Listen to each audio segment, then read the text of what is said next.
currents that encompasses a range of artistic expression in painting, sculpture, literature, and architecture over a certain period of time. About modernism. The first half of the 20th century or more, modernism has been associated with 20th century. It is a reaction against the realism and romanticism within the art. Modernism is often used to refer to a 20th century beliefs in a virtue of science, technology, and social change. Writers of this period tended to pursue more experimental and usually more highly individual form of writing. Modernist writers become dissatisfied with linear uh, plot and clear resolution and they used instead open and often unresolved endings. Um, the pioneer of the modernism writers includes William Faulkner, T.S. Eliot, James Joyce, Virginia Woolf, D.H. Lawrence, Francis Kafka, and Scott Fitzgerald, and Ernest Hemingway. Literature focuses on the inner self of self and consciousness. The modernist work of art are basically psychological and experimental.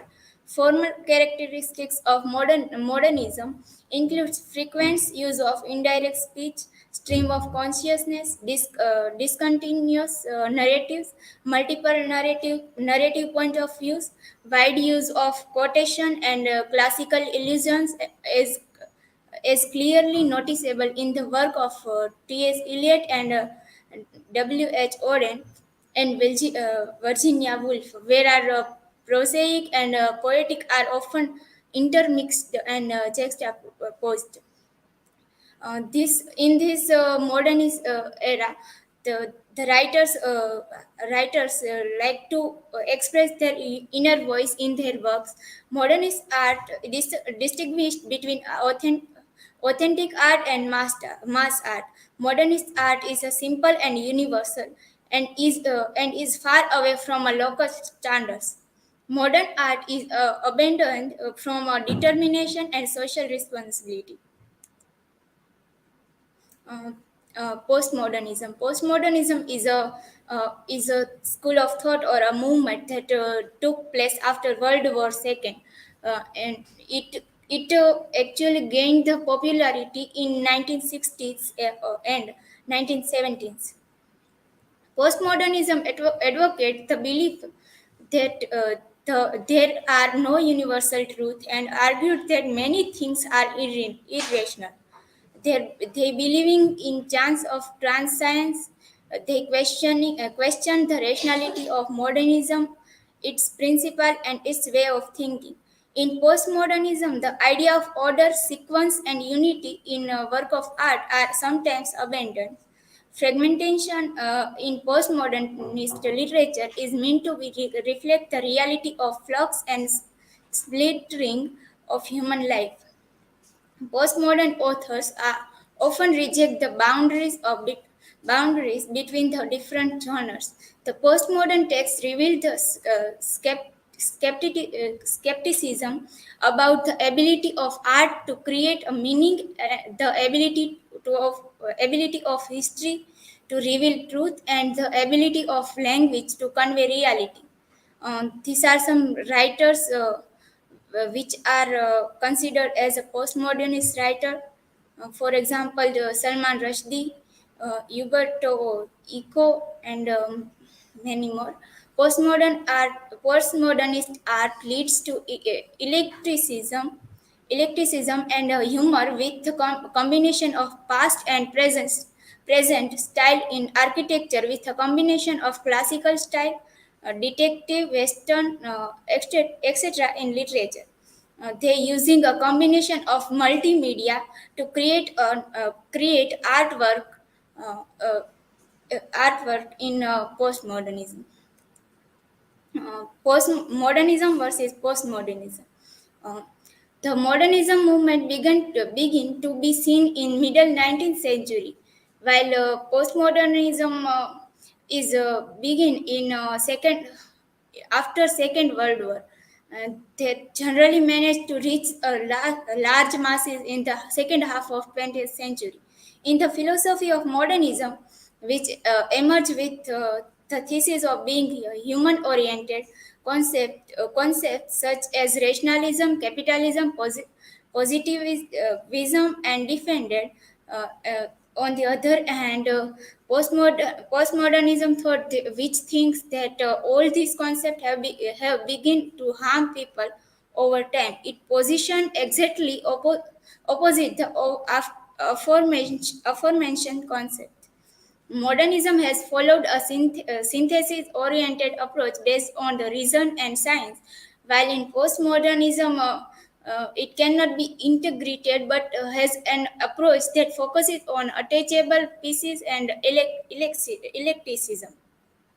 Modernism, which started to be shaped by the thought of enlightenment after Renaissance, it extremely questioning against the concept of religion, while in postmodernism prefers to establish a closer relationship with the past and approach the concept of religion and more positivity. Modernism defends a general acceptance in parallel with the philosophy of universal integrity it has adopted. uh, and in modernism, generalism is rejected and pluralism is supported. In early days of modernism, everyone adopted concepts such as democracy, secularism, technology, and human rights came to the fore and become the most important fact of the movement. While in postmodernism claims that all these concepts are misoperated over time and brings more harm than good and enslaved people. Modernism basically focuses on the single attainable truth and single meaning, while in postmodernism there were multiple truths and multiple meanings instead of a single concept. Due to the condition and perspective of a period, the modernism shows an approach away from politics, while in postmodernism, on the other hand, could not remain indifferent to the politics that spread to the masses in parallel with the period and developing world. Postmodernism have been more involved in politics as compared to the modernism. Modernism, in general, modernism has felt its influence in various fields such as philosophy, painting, music, literature, and architecture. And in postmodernism, shows a much wider range of effect. To give example of postmodernism has felt with many different disciplines from architecture to zoology. Similarly, it has also shows its influence in the field of history, law, literature, biology, geography, all branches of art, medicine, politics, and philosophy. It is thought that the concept of the same for the whole world. In postmodernism, postmodernism follows an opposing attitude to common concept. Pluralism is preferred in every sense. Modernism advocates a national and universal understanding of culture, while in postmodernism has a opposite from the modernism. Modernism views of the past is shallower. In postmodernism, the past is important, and the idea of keeping the past alive in line with its own realities it advocated. Conclusion. This movement, with their stark differences, have left enduring mark on the artistic intellectual landscape. Modernism pursuits of a singular truth and contrasts with singular truth, and in postmodernism, embracing of a diversity, ensuring their country continued impact on art, literature, and philosophy. These are the references. Now you can ask me a question.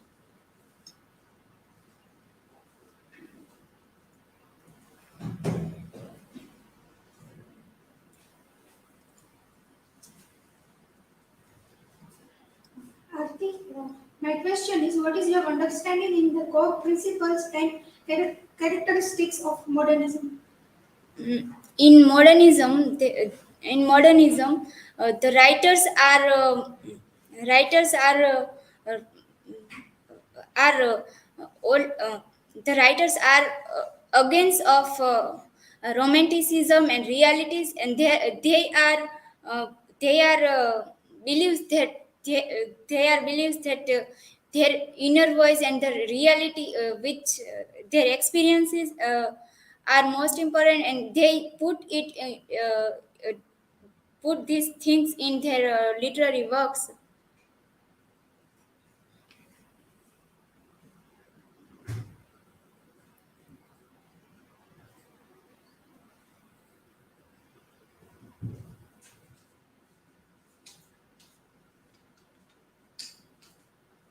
Aarti, my question is that in what ways did modernism and postmodernism reflect the changes in society and culture during their periods?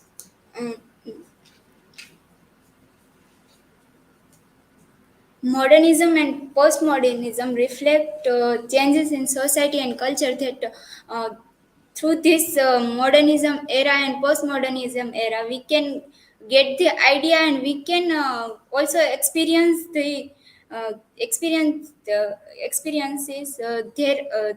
their inner voice through the work, and we also get the idea that how they are suffering, and how they are uh, deal with that situation, and so thank you.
Hello, good afternoon to all.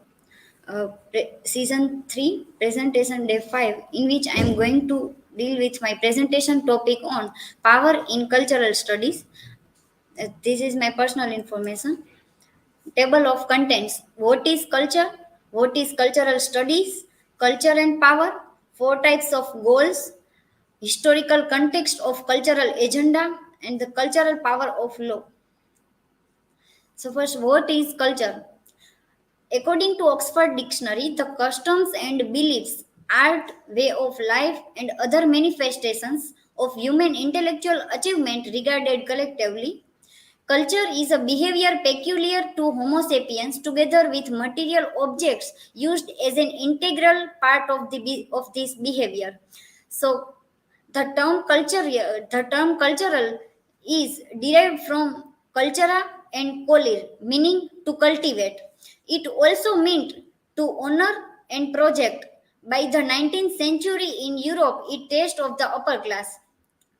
The classic the classic definition of culture was provided by the 19th century English anthropologist Edward Burnett Tylor in his Primitive Culture. Culture is that complex whole which includes knowledge, belief, art, morals, law, custom, and any other capabilities and habits acquired by man as a member of society. So, culture is the mode of producing meaning and ideas. This, this mode is a negotiation over which meanings are valid. Allied culture controls meanings because it controls the term of the debate. So, what is cultural studies? According to Oxford Dictionary, cultural studies are the critical analysis of the text and practices of everyday life in contemporary society, an interdisciplinary enter- enterprise involving both the humanities and social sciences. Cultural studies are interdisciplinary field concerned with the role of social institutions in the shaping of culture. Cultural study is the science of understanding modern society with an emphasis on politics and power. Power cultural studies is an umbrella term used to look at a number of different subjects. Originally identified with the Center for Contemporary Cultural Studies at the University of Birmingham, with such as scholars as Richard Hogarth, Stuart Hall, and Raymond Williams. Cultural studies later became a well-established field in many academic institutions, and it has since has broad influence in sociology, anthropology, historiography, literary criticism, philosophy, and art criticism. Among its central concerns are the place of race or ethnicity, class, and gender in the productions of cultural knowledge. So, including cultural studies, it includes media cultures, film and journalism, sociology and industrial culture, or globalization and social theory. So, cultural studies is not a tightly coherent, unified movement with a fixed agenda, but a loosely coherent group of tendencies, issues, and questions. Culture and power. the, cer- the, cer- the centrality and instrumentality of power for achieving culturally nurtured goals. Cultures foster normative standards for the legitimate use of power. The specific definition of power complicates the study of culturally nurtured standards regarding power. This makes it difficult to recognize that some cultures may promote the use of power for the benefit of others rather than achieving status and prestige. If power is defined solely in personalized terms, then cultural differences in power concepts can't be observed. Cultural frameworks have had little to say about how culture nurtures views about the meaning and purpose of power. Its emphasis has been on cultural patterns of inequality in the distribution of power. Cultural study as an interdisciplinary field explores how culture is created, shared, and experienced within society. It understands that the way of power operates within cultural context and culture how culture can both reflect and challenge power dynamics. Cultural studies often draws on Antonio Gramsci's concept of cultural hegemony, which refers to the dominance of particular groups, cultural beliefs, values, and the practices over others. Cultural studies scholars analyzes how different social groups are represented in media, literature, and other cultural studies. In a narrowly defined version of cultural studies, the typical questions have been about the production or organization of meaning as a site of power. A typical way of posing power questions has been in terms of identity, especially where identity is seen as a problematic issue and where individual and collective identities are understood as being always created under social pressures. Four goals of cultural study. Uh, there are four main goals in cultural study: political engaged, interdisciplinary, contextual, and focuses on articulations. So first, political engaged. So, political is not an afterthought for cultural studies. It is a primary central characteristics of project.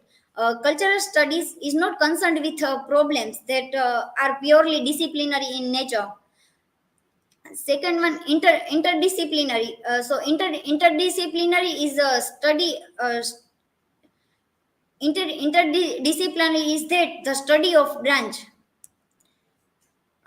Contextual cultural studies, such questions are never quite so simple as the relevant context for any given cultural studies project is never out there in some obvious and objective fashion.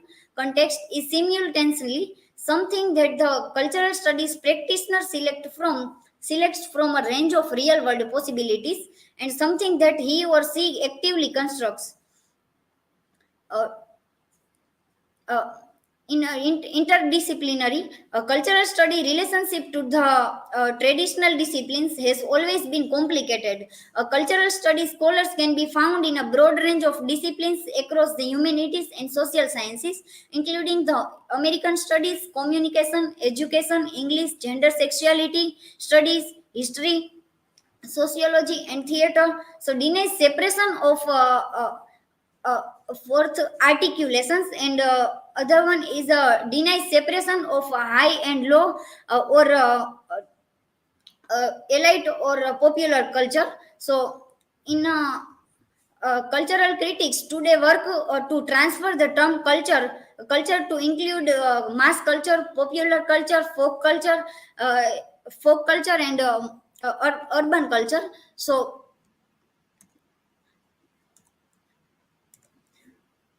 the articulation is a cultural studies way out of the trap of essentialism. Essentialism assumes that the major relationship between different cultural phenomena, for example, a text and its meaning, a demographic and a specific political viewpoint, are stable, it fixed and inevitable. Historical context of cultural agenda. So, the rise of the cultural agenda seems to be related to five processes, each of which fits cultural questioning in different ways. So, uh, for cultural agenda is in five processes, we in which the first one is the development of capitalist modernity. Second one, the construction of nations and national popular movements, the cross cultural encounters, the growth of specialized form of cultural production, and the fifth one is the contemporary elaboration of this media on a global scale. So these are the five processes of historical context of cultural agenda, and six sources of power. So first one is physical power, wealth, state action, social norms, ideas, and numbers. So these six are the six sources of power.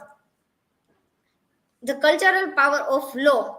So this book, colonizing Hawaii, is the cultural power of law. It's written by Sally Angley Mary. She was an American anthropologist.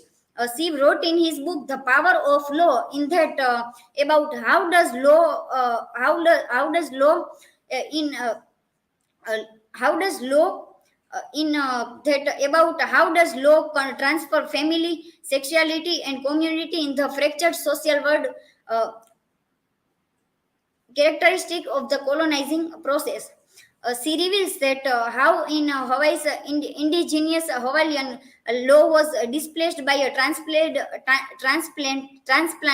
Anglo-American law as global movement of capitalism, Christianity, and imperialism swept across the islands. So, according to Mary indicates in his book that emerge from the conjunction linking these two terms, a conjunction that points toward a certain theoretical exhaustion in the domains of inquiry that take culture and law as their objects. Uh, She wrote in his book that provides ample illustration of each of Comer of suggestions for what more there is to say about law, culture, and colonialism. She outlines the discursive references of law and legality in Hawaiian context, both in the period preceding the importation by the early of legal forms uh, from New England, and in the aftermath of that appropriation, she demonstrates the constitutive power of law to create a new colonial society in the Iceland's court. Conclusion. To sum up, cultural studies is a selective tradition which is interested in cultural as a source of power, difference, and emancipation, closely connected with social movements and with cultural critique. A cultural study is a way of being in the academy, of being academic or not quite academic. In the current situation, when most or all humanities and social science disciplines have something to say about the cultural, this includes being especially attentive to the work of colleagues and students in or around other disciplines. So these are the references. Now, if you have any question, then ask me.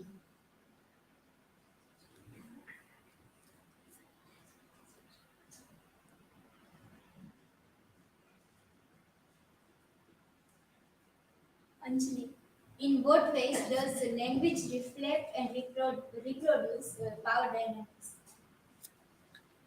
Language is a powerful tool that reflect and shape our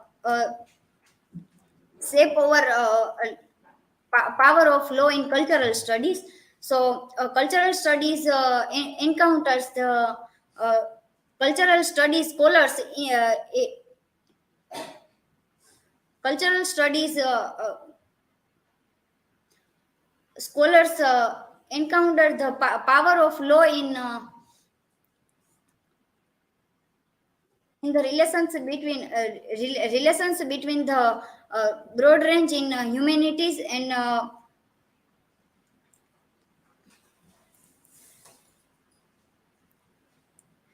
in different cultural phenomena.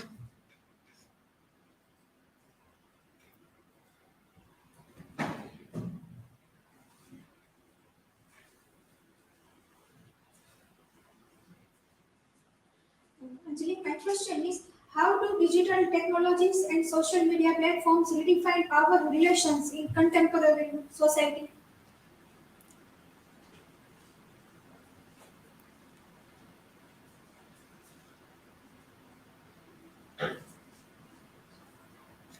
The digital technologies and social media platforms define power relations in contemporary society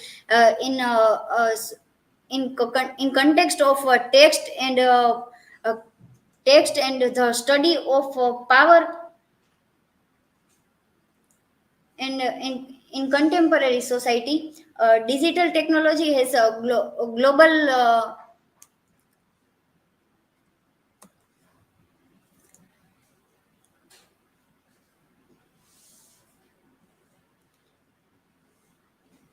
global concern with the study of power in contemporary time of digital technologies in cultural study. Thank you.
Very good morning to you all. I'm Avani Jani, and today I'm going to deal with the topic uh, power and popular culture.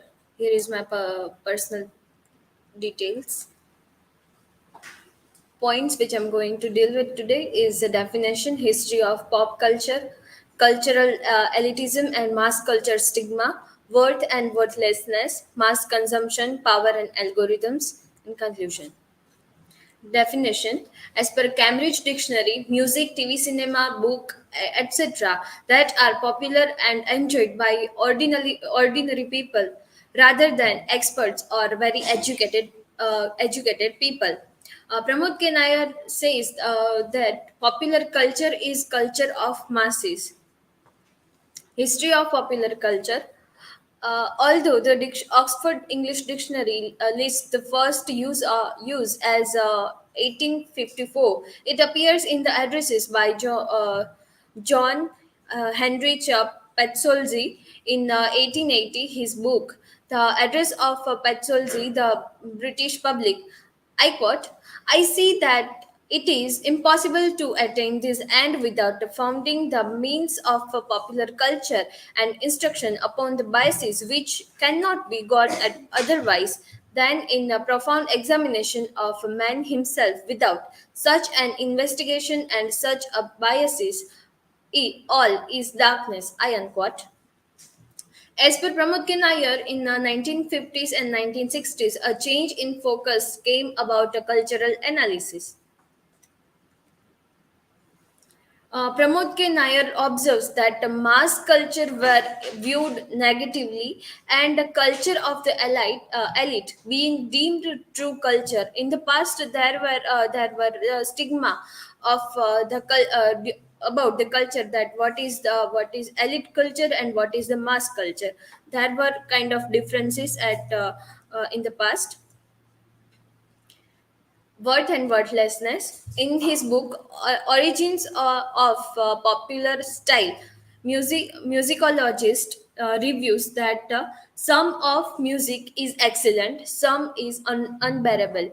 He remarks that the very music are very the even though the music are same, but there are differences about the lyrics, about the music, about the video also, that there are differences that makes it very bearable or unbearable, and most people generally agree with the statement, but disagreements revolve around a specific songs genre or performances. Aesthetic debates exist within a shared musical and critical discourses, emphasizing that we understand the meaning of the music we prefer or dislike. Simon Frith agrees with Peter that and argues further with the authoritative statements. The first comes from the most famous Middlebrough intellectual of 1980s, Alan Bloom. Rock music. He wrote in the closing American Mind, I quote, has one appeal only, a barbaric appeal to sexual desire, not love, not eros, but sexual desire, undeveloped and untutored. These are its three great lyrical themes: sex, hate, and ceremony, hypocritical version of a brotherly love. A leftist cultural critic, Mark Cripson Miller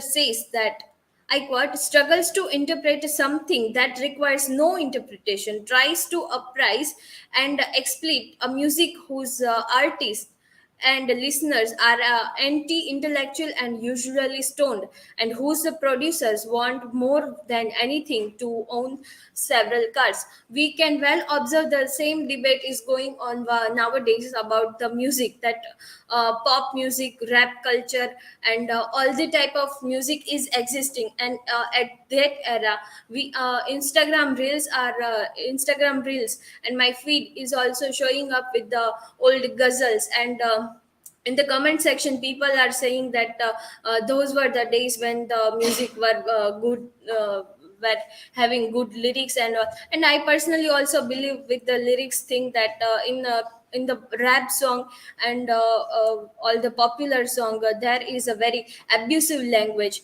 that is being used. Mass consumption, positive mass consumption, there is a one term, positive mass consumption.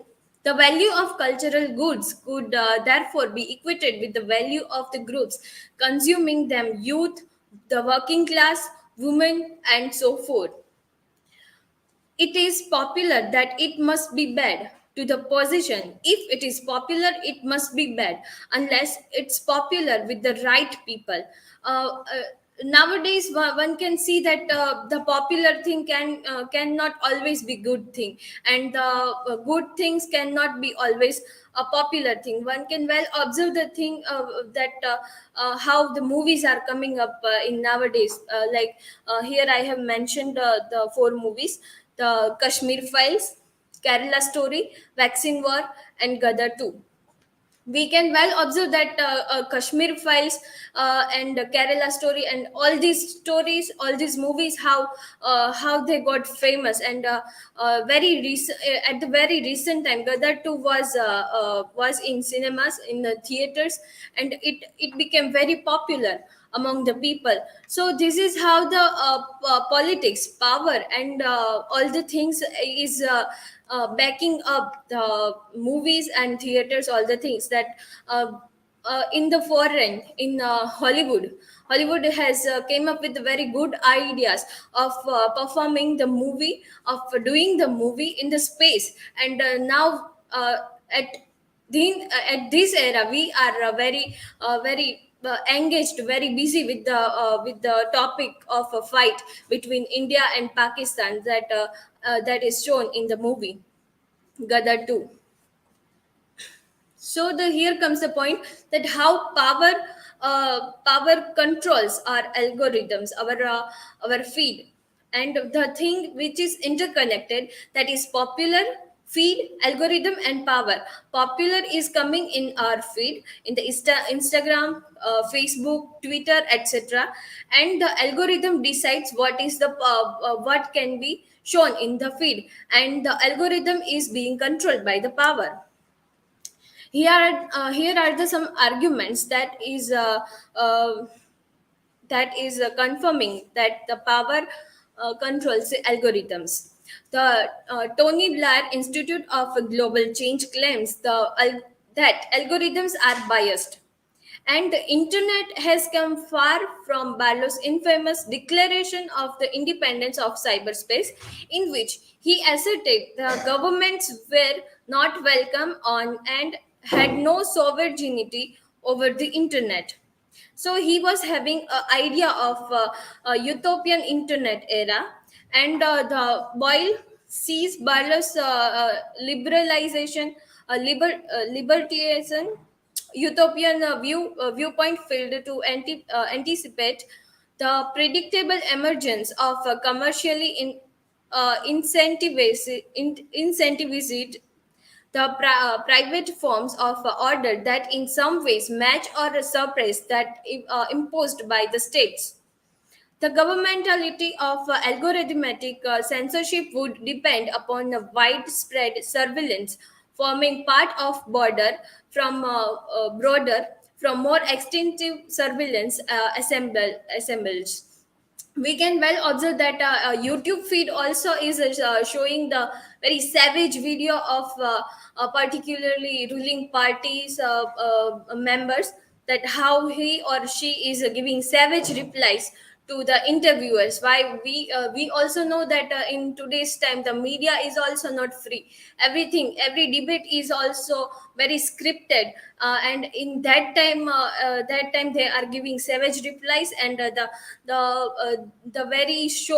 very feed is showing up, the popping up in my YouTube section. And this is how one can say that power is also controlling our algorithms, and algorithm is controlling our feed. So we are seeing in our phones that what the power wants us to see. In conclusion, the understanding of a popular culture has evolved, and its value is determined by the various factors, including its reception by different groups, Technology algorithms play a significant role in shaping contemporary culture, and the discussion has moved beyond the simplistic notions of good or bad, emphasizing the importance of a context and the societical impact. That's it from my side. Here are the references. If there is any question.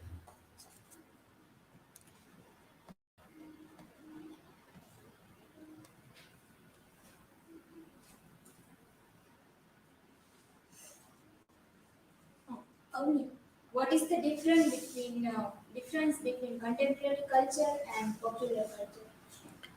Uh, Very good question. That difference between contemporary and popular culture.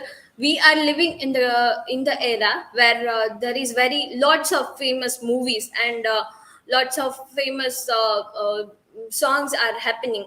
At that time, what is followed by the mass is popular, and the contemporary culture has a very vast view of looking at the things, that contemporary includes all the things which is famous and which is not famous.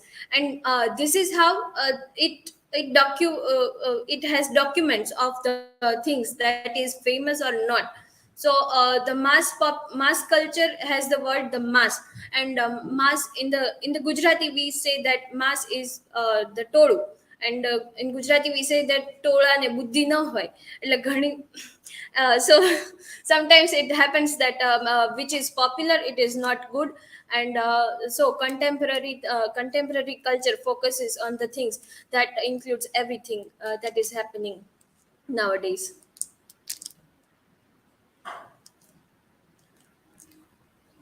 Okay, my question: to what extent do algorithms and technology influence the production and consumption of popular culture, and what are the consequences of potential biases in these algorithms? As I have mentioned, that algorithms are being controlled by our government, and the very idea of privatization is very popular among in today's time, as we can see in Twitter, Facebook, and all. And because of this, there are some videos I have already said that savage replies video type of thing, and in which there is a glorifying of a person. And this is how the a person people this is how people changes their mind. And they don't know the reality, they don't do enough research about the things, and they believe in that video, and they will lead to the believing in the particular party, and giving vote to them without knowing the truth. And this is how one can say that the algorithms controlled by the power. And it is very dangerous to the nation also. That's it from my side. Thank you so much.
Good afternoon, everyone. Today is the last day of our presentation, and today I will present a presentation on Chetan Bhagat and his Margaret. So let's start. Here is my personal information. Table of content, introduction of Chetan Bhagat, his writing style, movie adaptation from his work, his marketing style, conclusion, and references.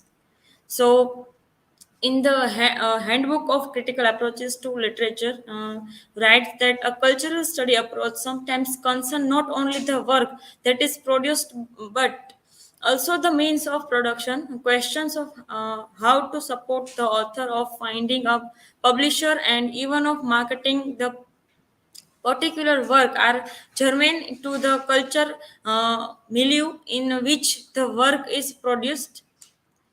About Chetan Bhagat. Chetan Bhagat is a very well-known writer of India. He is a columnist, screenwriter, and television writer. He holds a degree in mechanical engineering from IIT Delhi and IIM Ahmedabad. His novels are known for their relatable characters, engaging plots, and humorous tone. They often explore themes of love, friendship, ambition, and social issues. Bhagat has also written non-fictional book and columns on a wide range of topic. He is a frequent speaker at events and has been featured in numerous publications.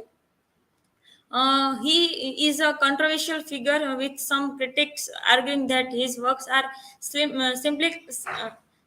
and pandering.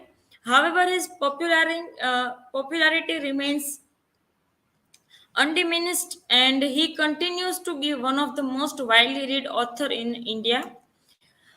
His writing style, he writes in the very simple language in English. Mostly is a story about the plot driven content, mostly flat character and issue all allegorical and magical and maxatious feature that had defined in English literature in 1980s and 1990s. He writes story for a youngster and younger generation educated people in India. uh, his books focus on problem of solution of and contemporary situation are easy to his works easy to read and understand, even if they may not always be entirely realistic. Uh, in his book is very pocket friendly, we can say, the short and simple and easy. He talks about things that matter to young people, like getting into good colleges, working in call center, and starting business, and getting married, and dealing with corporate life. And his writing style mix economic idea. This makes his work different from others. Here we can see I attach a photo.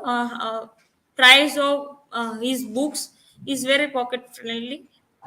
A major theme in his works: love, corruption, success, corruption, success, and failure in the life for middle class people, and the main focus of Chetan Bhagat's novel, and all of which have been bestseller breaking and smashing and creating history in sale records. I take some works of his, 5 points, someone only one night at the call center, the three mistake of life, and two states, and revolution. In all these works of his, we can see the contemporary situation and youngster feeling, and he portrayed some his life of also in his works. Some movie adaptation from his works: in One Night Call Center movie become a Hello, 5 points someone become a Three Idiots, and the three mistake of my life is Kaipoche and Two States, and is same title, two state and half girlfriend, also same title, half girlfriend.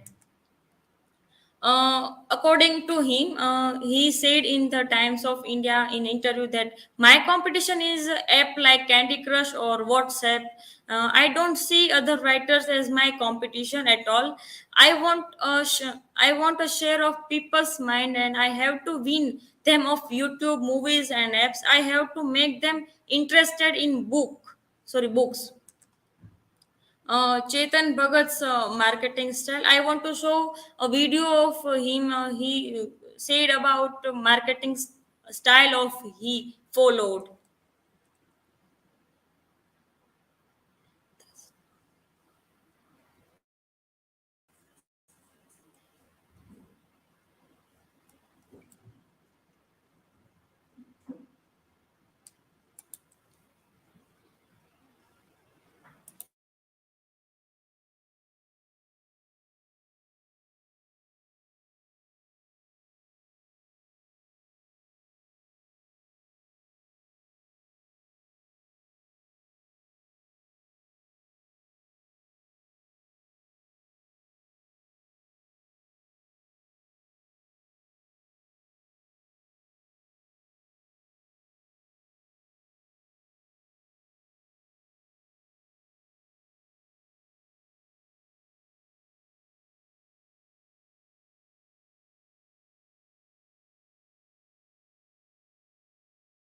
Hi guys, I know there are a lot of talented people on Instagram because I know you sent me your poster out. There are writers, there are artists, there are singers, and one of the questions anybody wants to know from me is how do you market your work? How did Chetan Bhagat become Chetan Bhagat? I know you write well and all that.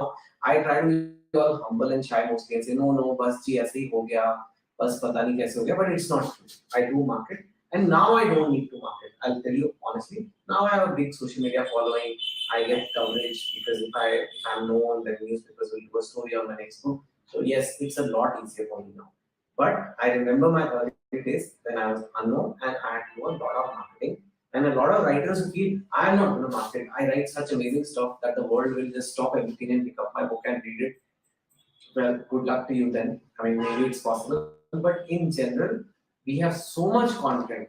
इतना अभी content हमारे आसपास Instagram YouTube Netflix Amazon Prime बाप रे it's like endless and then Tata Sky and everything that nobody's going to notice your work if you don't market so you have to market firstly ये mind से change करो कि मैं तो बस creative हूँ मेरा काम नहीं है बेचना I'm not saying you should sell it like a washing powder but you have to realize that you need visibility you need marketing look at me what I'm doing now I turned my Instagram into a motivational self-help kind of platform because that is helping me reach more and more people now when my next book comes out I will be able to tell them about my next book and they may pick it up or buy it on them so yes so it's a different way to market. I'm not selling you कि ये लो मेरी book ले लो ऐसा तो नहीं कर रहा हूँ लेकिन I'm doing something that is adding value and then doing this and then people get attracted and then I tell them about my work.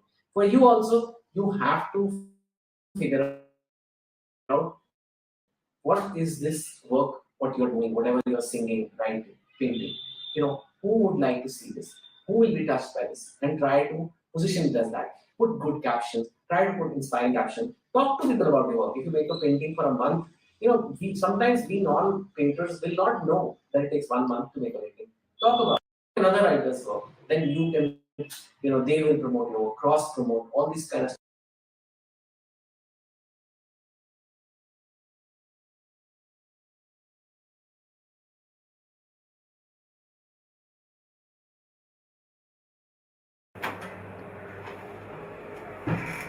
Hi. Oh my God, aren't you Chetan Bhagat? Actually, I am. My new book came out, and we're all helping out. It's been a really busy day, so I'm also helping with the deliveries. Look who's here. Well, hi. Thank you for ordering my book. Chetan Oh, Bhagat? it's Chetan Bhagat? Yes, indeed. But your call is on. Let me just call you back, please.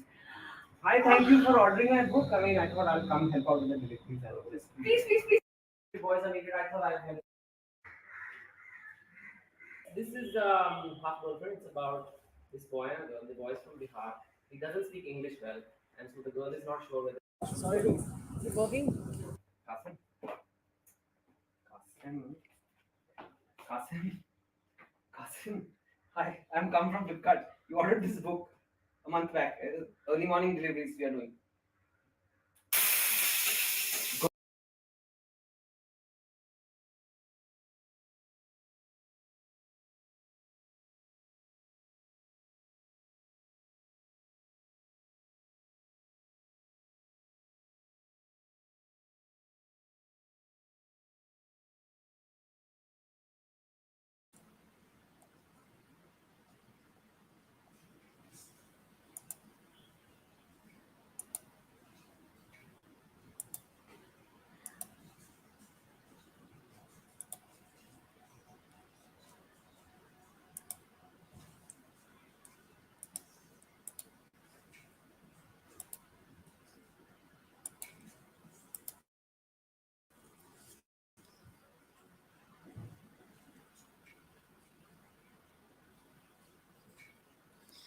So as we seen that how he market his works. In second video we can see that in he said that some delivery boys are not capable to do that, or and what other cause of we don't know, that he said in this video that he have to go to the reader's home and give a book personally to the to in hand of a reader.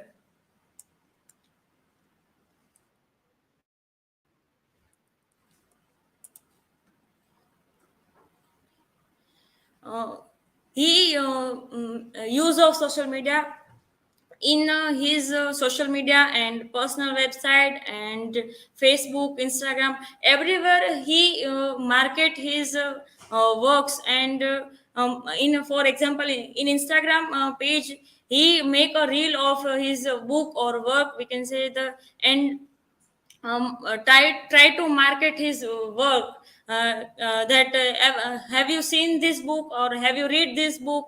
So people's curiosity is to read that book, that what will be in the book, and what will the story of this book. In the book of Half Girlfriend, he also make a trailer video of this Half Girlfriend movie, sorry, book.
Can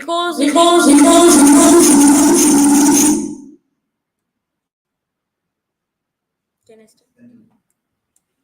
Chetan Bhagat is a popular author because he is really good at getting people interested in his book. He writes in a way that many people can understand, and his story are about things that happen in our daily lives. And his skills promoting his books has made them very successful, even though some people have criticized his works. So Chetan Bhagat is not just a good writer; he is also great to getting his books out to lots of people. And this combination of his writing and marketing skills has made him a big name in Indian literature. Here is the references. Thank you. Now you can ask me a question.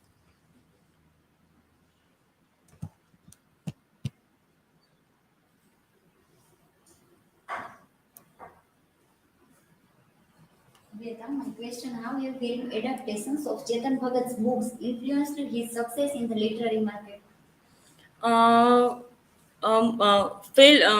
film adaptation of Chetan Bhagat's book have made even more successful in the world, because when his book were turned into a movie, more and more people got to know about his stories, and this made his book even more famous, and lots of new readers also wants to interested in the writing of Chetan Bhagat. So the movie helped him become a more successful author in literary world, and more people started reading his books and also watching a movie of his book or story.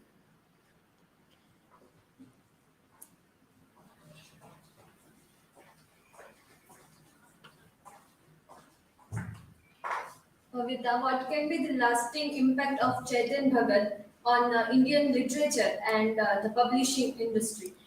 uh, Chetan Bhagat made books in more popular and easy to understand and pocket friendly for people. His simple writing and everyday story appealed to wide audiences, and he used to clever marketing. He is good in the marketing his works. He this marketing help him to reach to readers, and even though not everyone liked his work, some critics also criticize his works. He changed that how people read and enjoy his book in India. He influenced show that good writers or good writing and smart marketing can make you a big name in this literature of book or works. So thank you.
Hello everyone. Today is the last day of presentation season 3, and today's topic of my presentation is media ecology. So let's start. This is my personal information. These are some points to ponder which I'm going to discuss in today's presentation. First, let's start with the introduction.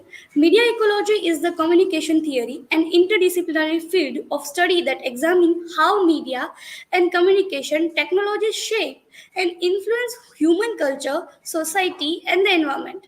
The term media ecology was coined by the Martian McLuhan, a Canadian media theorist, and it has since evolved into a broader area of research and inquiry. Media ecology theory posits that media and communication technologies are not just neutral tools for conveying information, but they have an profound impact on the way we perceive the world, interact with one another, and structure our societies. What is media ecology? If you replace the word substance with the word technology, the definition would stand as a fundamental principle of media ecology. A medium is a technology within which a culture grows. What is to say it gives from culture's politics, social organization, and habitual way of thinking. Beginning with what idea, we evokes still another biological metaphor, that of ecology. We put word media in front of the word ecology to suggest that we were not simply interested in media, but in the way in which the interactions between media and human being gives a culture its character, and one might say helps a culture to maintain symbolic balance. One of the other things that would makes new media ecology so powerful and adaptive to the new environment is its diversity. For example, the existence of different form of new media which are trying to convey the message and leveraging social construction of understanding. Like there are so many platforms for communications like Instagram, Facebook, Twitter, and other things as well. Like Telegram is also there, Hike, or other things. So, media ecology theory provides a framework for understanding how these digital environments affect our social and cultural landscape.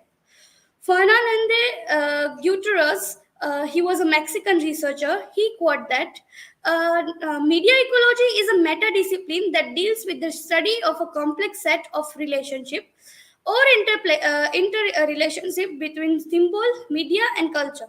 The word ecology implies the study of environments and their interrelationships with content, structure, and social impact. Media ecology have response by understanding their focuses on the interaction of communication, culture, and consciousness as a dynamic process rather than a communication technology as a singular derived form of social transformation. It is by now almost a commonplace to remark that the 20th century is an era of change, of a new era of change, unpredictable in its scope, its pace, and its potential for violent effect on the fabric of civilization. So these are some writers, or we can say a researcher or theorist, which remarks on ecology of media. Major theorist Lance Stress, he write a book, Media Ecology.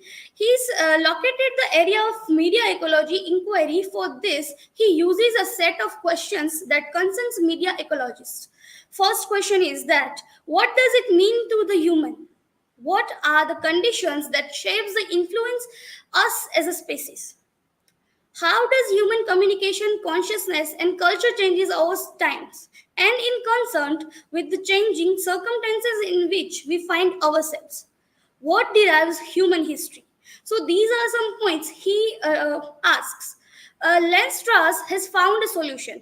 He singled out four central concepts of media ecology and grounded around them all other notions. So these are some four points that he gave: notions, concepts, theories, and names. So these are some points he gave, and the four central concepts are medium, biases, effects, and environment. Second is Marshall McLuhan, who is a founder of this media ecology. According to Robert Logan, media and technologies are interchangeable in McLuhan's philosophy of media ecology. He talks of print as the technology of individual, but then he refers to media fallout. To understand McLuhan's philosophy of media ecology, it is essential to understand that media are technology and technologies are media. McLuhan regards all technologies and all tools as a media. The term media all is often used in common practice solely to refer to communication media. For McLuhan, a chair is a much of medium as a newspaper. So he gave an example of chair as a newspaper. The content of chair is the person sitting in it, and whether the content of newspaper is its news stories and its advertisements. In understanding media, McLuhan analyzed many different communications media, ranging from the spoken and written word of to radios, movies, television, and computer as well. So here are some points that he gave. In fact, the computers are referred to information technology supports the notion that the disconnection between media and technology is an artificial one. A computer is both technology and a medium of communication, as is the case with paper, the pen, and telephone, radio, television, and computer as well.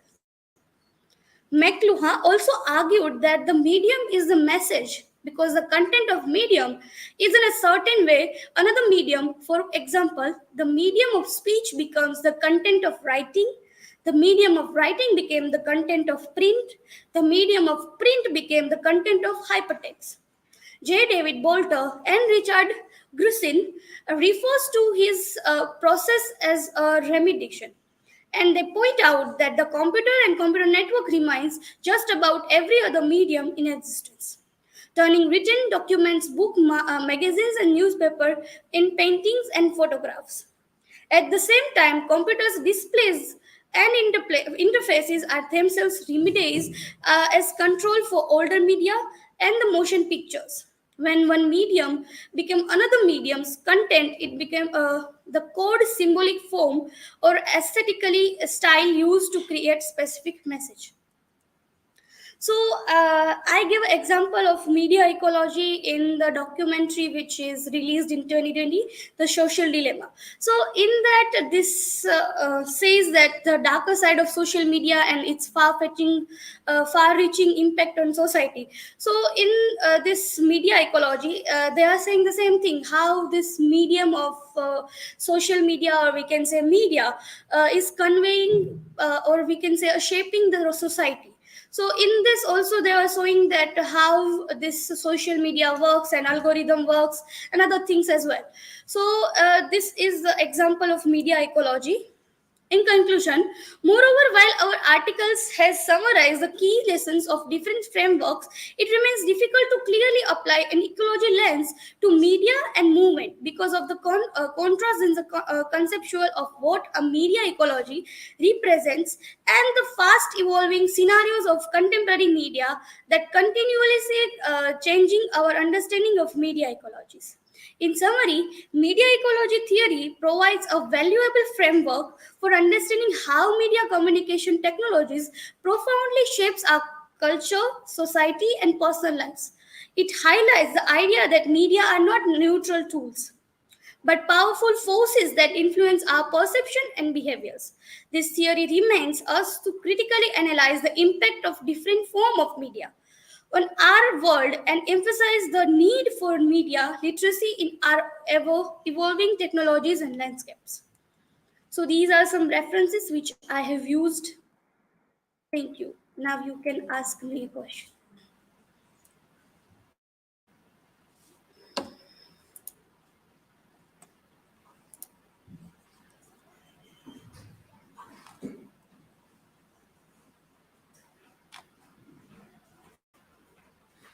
So, Drashti, my question is, how has the internet transformed media ecology? Okay, so in 20th century we know that internet is very fast. Like we are now having a 5G. So media ecology is also of using the technologies, or we can say a form of technologies. So yeah, the internet is playing a vital role in media ecology. So yeah, that's the thing. Like internet transforms the media ecology.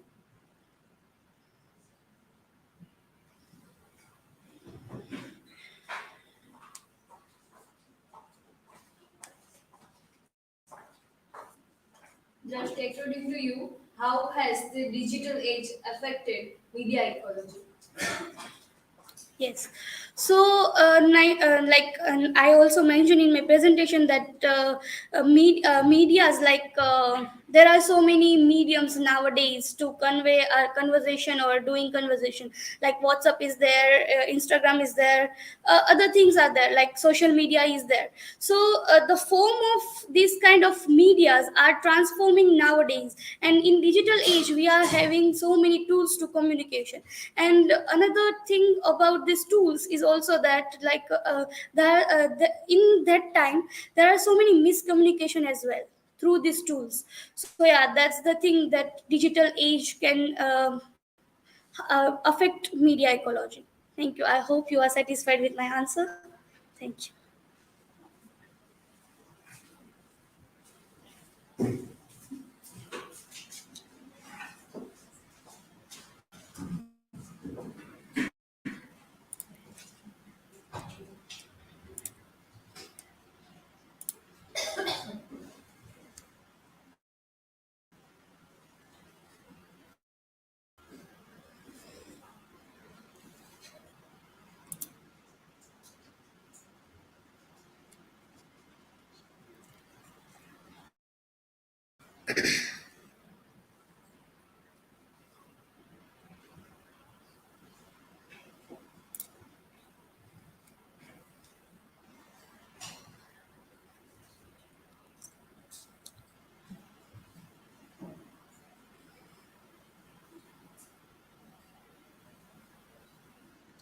Hello everyone, I am Gayatri Nimavat. On the fifth and the last day of our presentation of semester 3, I am going to deal with the topic Gayatri Chakravorty Spivak's concept of subaltern and as well with the reference of cultural studies. These are my personal informations. This is the table of content. So imagine a world where your voice is silenced, where your story is never heard, where you are invisible. This is the world of subaltern. In the essay Can the Subaltern Speak?, Gayatri Spivak delves into the plight of those relegated to the margin of society.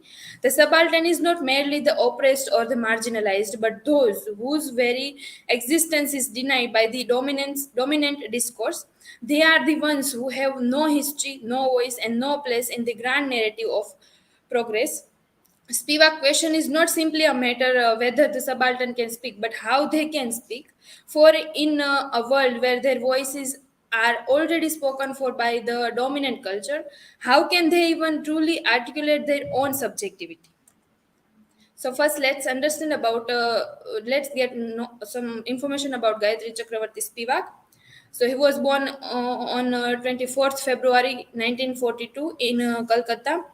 She was an Indian literary theorist, feminist critic, post-colonial theorist, and a professor of comparative literature, and noted for her personal brand of deconstructive criticism, which she called interventionist. And she was the founder of Subaltern Studies Collective, and her primary essay was Can Subaltern Speak? So, what is cultural studies? Cultural studies is an interdisciplinary field of studies, which means that it draws from many different subject areas, including sociology, anthropology, political science, and history. Cultural study is, in fact, the study of the way in which culture is constructed and organized, and the way in which it evolves and challenges over time. Then, what is subaltern? Subaltern means a people consider subaltern as the present group of people in the society, people of inferior race, not fit for making any real contribution to the society, and therefore they cannot speak. But in reality, subaltern can speak. Others do not, but others do not have the patience to listen to them.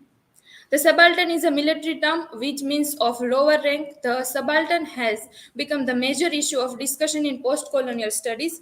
It tries to explore the unjust representation of the third world women and men, working class or black people in literature. Then the concept of subaltern came from the work or from the reference of Antonio Gramsci, and then it comes to Gayatri Chakravorty Spivak. So the notion of the subaltern was first referred by the Italian Marxist post-colonial activist Antonio Gramsci in his article Notes on Italian History, which appeared later on as part of his mostly widely known book Prison Notes book, written between 1929 and 1935. In this work and in this context, Gramsci tried to define the theory, the word subaltern, and according to him, subaltern means the any low rank person or group of people in a particular society suffering under hegemonic domination of a ruling elite class that denies them the basic rights of participation in the making of local history and culture as active individual of the same nation. in his work, this prison notes book, he said that, I quote, the subaltern classes by definition are not unified and cannot unite until they are able to become a state. Their history, therefore, is intertwined with that of civil society and thereby with the history of states and group of states, I unquote. Then this concept, after led by one Indian Ranjit Guha, with the emergence of subaltern study group or subaltern studies collective, as it is also called in India back in the early 1980s, the subalternity as a concept gained a worldwide currency. This group was founded by Ranjit Guha. In the preface to Subaltern Study, volume first, Guha write, I quote, the word subaltern stand for of inferior rank. It will be used in these pages as a general attribute of subordination in South Asian society, expressed in terms of caste, class, gender, and office.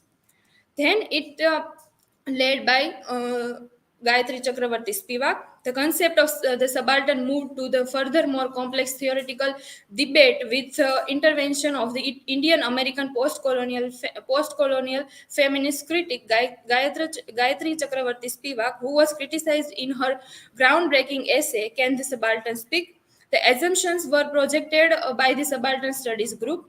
She stands for woman. Her major concern of subaltern in her essay "Can the Subaltern Speak?" was about woman. She mostly focuses on woman.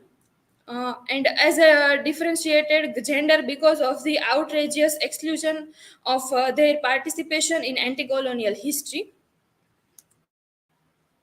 The subaltern theory. Can the subaltern speak? What must the elite do to watch out for the continuing construction of the subaltern? The question of woman seems most problematic in this context. Clearly, if you are poor, black, and female, you get it in three ways. If, however, this formulation is moved from the first world context into the post colonial context, the description black or of color loses persuasive significance. The necessary stratification of colonial subject constitution in the first phase of capitalist imperialism makes color useless as an emancipatory signifier. In Gayatri Chakravarti Spivak, we found that her major focus on women, and for this writing of this essay, the reason behind that, one day she saw one incident happened with Bhuneshwari Bhaduri, and she had to be Sati, and Sati means the a woman who had to die or with her husband, and this was happening with Bhuneshwari Bhaduri. And with this context, Gayatri Chakravarti Spivak, the idea of can the subaltern speak, Spivak faced with this difficulty to specifying the realm of subalternity, shifts to reconsider the issue of the subaltern group by dealing with the problems of gender and particularly Indian women during colonial times. She reflected on the status of Indian women, relying on her analysis of a case of Sati woman practices under the British colonial rule. Spivak relates the fate of Bhuneshwari Bhaduri, a relative of Spivak's who hanged herself in 1926, Calcutta. Bhuneshwari's story interests Spivak because while her staging of her suicide exemplify the interventionist practice that resistance entail, the absorption of her story into the broader culture reveals the futility of such gesture in the face of the patriarchal order. This patriarchy was instantiated clearly in the debate around widow immolation, known as sati in British India. Bhuneshwari, an unmarried woman, did not, of course, commit sati, but for Spivak, her act of suicide was nevertheless significant because it was an instant of resistance against the patriarchal ideology that generated sati. Then Pramod K. Nair tried to define the social formation, subaltern, dominant group, and ideology as social formation and subalterns they constructed. So social formation is class, and class In accordance to class, there is subaltern is a working class, and a dominating group was is capitalist or bourgeois, and the ideology known for class and working class is capitalism. Then as same when we talk about empire, then in empire subalterns are native, as we Indian were the subaltern when European were ruled over us.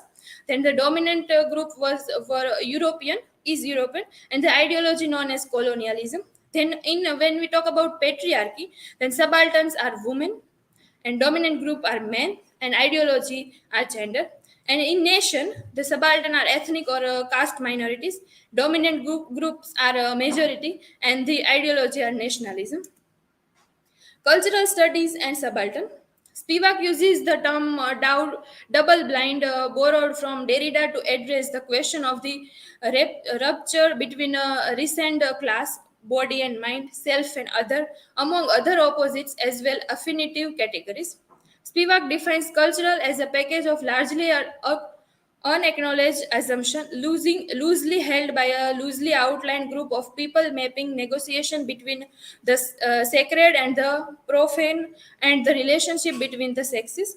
Cultural study scholar is able to perceive the complexity of culture in two ways: in the gap that exists between academic discourse and the culture as practice in the culture of metropole which he inhabits as an insider.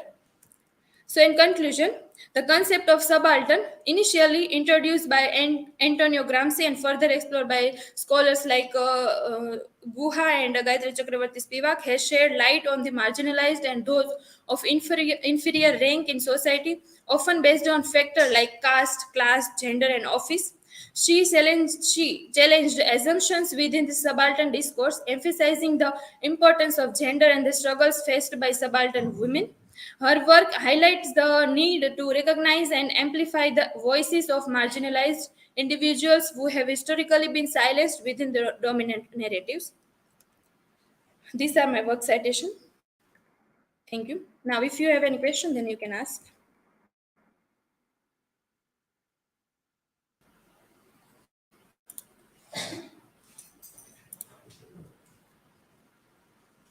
Gayatri, my question is that what role does the question can the subaltern and the agency of marginalized individual in post-colonial discourse?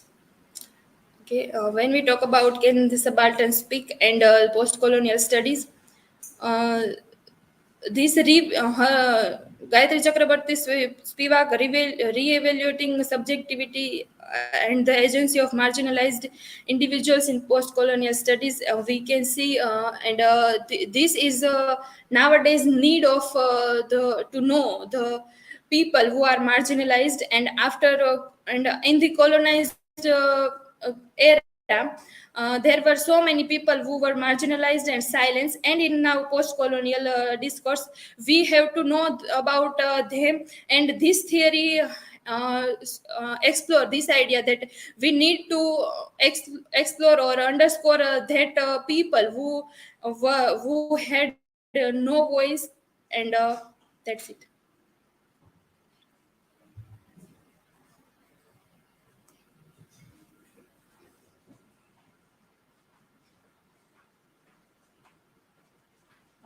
Gayatri, can you provide examples of real world situations where the concept of the subaltern and Spivak's idea have a practical implication in addressing social injustice? Okay, in real world, in nowadays we have so many things which shows the marginalized or subaltern idea, and in nowadays we are enough lightening that we are able to understand that they are now marginalized, and when we see about examples, then the labor rights, then the famous are in nowadays are LGBTQ rights, then about women empowerment. These all things are the real world situation nowadays which shows the subaltern idea and Spivak's idea as well. Thank you.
Hello everyone, my name is Katariya Ghanshyam, and today in this last presentation I will discuss about the topic of exploring the cross-cultural reach of Japanese anime, as it has created its own space in pop culture. This is my personal introduction. The table of content in this presentation, I will discuss about what is anime, its popularity, then fan communities, fan fiction and cosplay, anime fandom in India, and piracy of anime content. So, what is anime? So, anime is a style of a Japanese film and television animation typically aimed at adult as well as children. So, in anime, it is not basically the animation for children's purpose, but it is containing a large scale of genre and style that is meant for much wider audience of adults and uh, uh, the age group between 10 to 25 or 30, and any type of audience can watch anime. Manga is the umbrella term for a wide variety of comic books and graphic novels that is originally produced in Japan, and it is not like other comic books, but it is produced in black and white. And uh, I'm discussing this manga because most of the popular titles of animes are the adaptations of manga comic books. So that's why it is important to understand what is manga. If a manga series is popular enough, it might then become an anime, as was the case with both Dragon Ball and Sailor Moon. Those are the famous anime series. Also, the other manga books like Jujutsu Kaisen or Naruto, those are all the adaptations of manga comic books. Then its popularity, the and the popular anime has become in West. To outline how popular anime has become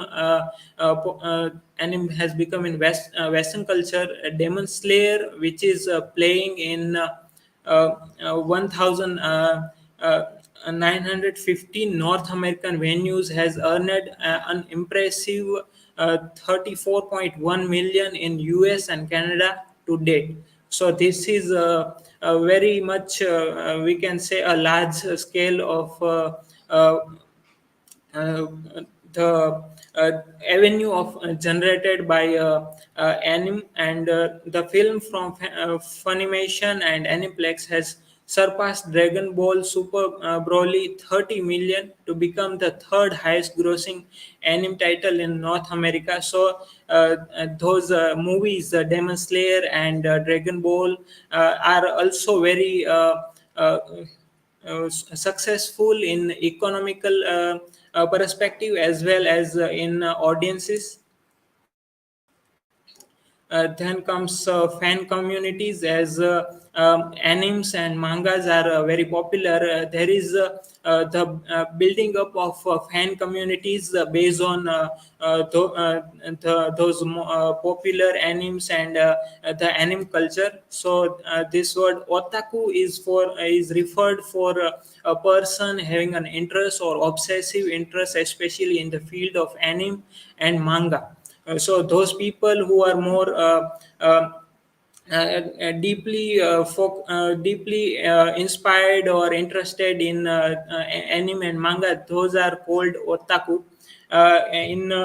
In Japanese, the word otaku roughly translates to a person who is a pop culture enthusiast, but in a wider sense, out of Japan, those people who are interested in anime and manga, those are called otaku. The title "weeps" is applied to people who are not of Japanese descent. Essentially, weeps are considered outsiders who have strong appreciation for many facets of Japanese culture. I'm referring to this word "weeaboo."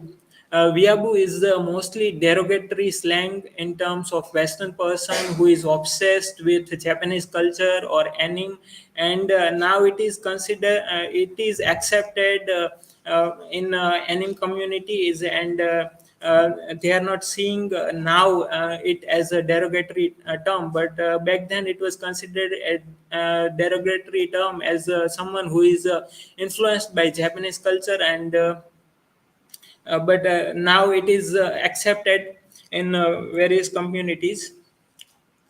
Then there is fan fiction and cosplay.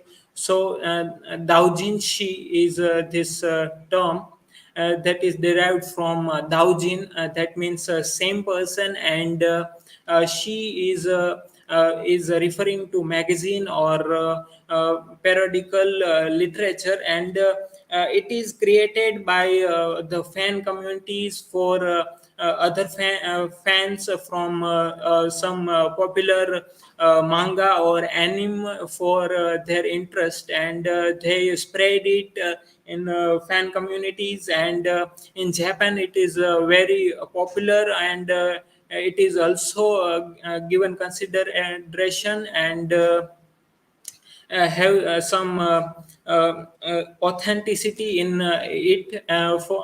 Fan texts in Japan have authentic status and high visibility compared to the West. Doujinshi come in limited copies and primarily circulate at widely attended doujinshi conversation that are often organized by fans themselves. They are not dismissed as amateur production or copies, but rather viewed as a unique creation in their own right and function as a collector's item for fans. So this is very this way the Japanese people are not seeing it. In something that is copy or not authentic, but it has its own value, as the fan community is really appreciating the original work, and they are making their own scenarios, and they are producing their own material for their favorite manga or animes. Then there is the cosplay. The term cosplaying was coined in 80s by the game designer Takahashi Nobuyuki, and he observed in United States that how people are dressing up like their favorite characters, and then he coined this word cosplaying, and in Japan it is very famous, and they have organized some events and festivals for cosplayers, and they make the display out of it, and they generate income out of it, as they pose for photos, and they share DVDs and videos and selfies, and that's how it is also create generate incomes for those who cosplay for their favorite characters, and uh, that's how it is seen. Then anime fandom in India. So anime fandom and for the interest of Indian young people started after the launch of Animax in 2004 in India, and it was only channel that was broadcasting airing Japanese anime, either English dubbed or subbed in India. But after some time, due to the uh, lower viewership and ads, the Animax was Animax ceased to broadcasting in regular television after 2017. Then came OTT platforms had a large number of animes in their watch library, and Netflix has over 5 million subscribers in India, and its major audience belongs to the age group of 15 to 24, which is 44% of the total viewers. And this data implies that the age group may have the most anime exposures. It also signifies the presence of anime viewers, mostly teens or adults rather than kids, as assumed in the past studies. The success of anime on Netflix brought others eye on this entertainment sector, as Disney Plus Hotstar or Prime Videos and Hulu also are trying to reach the market of the anime fans, and creating their own libraries. And beside OTTs, Crunchyroll, a dedicated anime streaming site, recently launched in India after recognizing the growing of anime fan base in India. As Crunchyroll is very important in the anime broadcasting or anime library in India, as it has growing more market in India. And also Animex has semi-returned in 2023 via FGO TV. According to this is from Hero and Hero Worship, the modern fandom in India is this is observation of Chaturvedi Singh, and Singh is presented in this article that four key fandoms exist in India, categorized as political fandom, sports fandom, spiritual fandom, and cinematic fandom. Where political fans exhibits a strong obsession with rockstar politicians, and spiritual fans are ignorance, where fans reflects distorted sentimentalism. Cinematic fandoms has solipsistic and narcissistic quality. Since the domain of Indian fandom is densely populated by these fandoms perceived to have pathological qualities, fans of transnational and transcultural popular media forms like anime are mostly overlooked.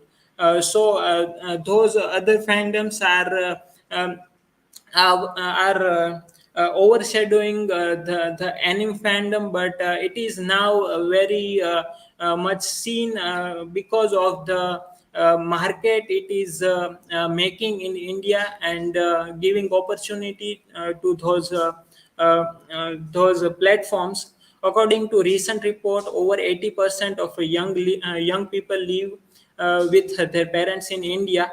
Although recent studies imply that due to Western influence through movies and pop culture, India parents were becoming less controlling, encourage more autonomy in their children. Fan responses on Quora suggest otherwise, that is, persons of parents of those fans continue to show a controlling and less accepting nature towards their children's hobbies and activities. This is very much common, that the parents in India is seeing this watching anime is a very childish behavior, or is not seen as very serious thing, and they control or taunt their children to not watch such things, and it creates the infantilizing relationship with parents and children, as those kind of behavior are seen by parents like infants like behavior. Then this much like this is in Indian context, that much like Japan, there are plenty of otakus in India too. Young, confused people obsessed with computers and pop culture. And much like their Japanese counterparts, Indian otakus too have come to regard anime subculture as a strong part of their identity. And in left corner is the photo of Anamika Rathod, who is anime enthusiastic and otaku, and she is in her words saying everything Japanese. So she is very influenced by Japanese culture, and she is practicing with cosplay, and she is very enthusiastic about this culture. And then there is this the craze of Japanese anime isn't restricted geographically. AnimeCon and annual anime convention that was started in 2010 in New Delhi. In India, there is also this kind of festivals are organized, such as AnimeCon, where anime fan communities gather, and they communicate with each other. And in this Japan, in Nagaland, a documentary by Hemant Gaba explores Nagaland's craze for Japanese anime in more detail. So this is a trailer of that documentary. And without sound, we will just see these visuals.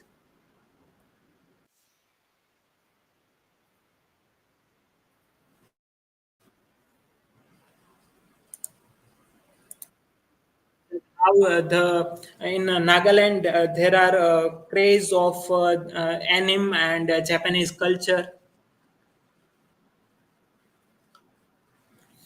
So those people dress like their favorite characters from anime and manga, and show their interest in this culture.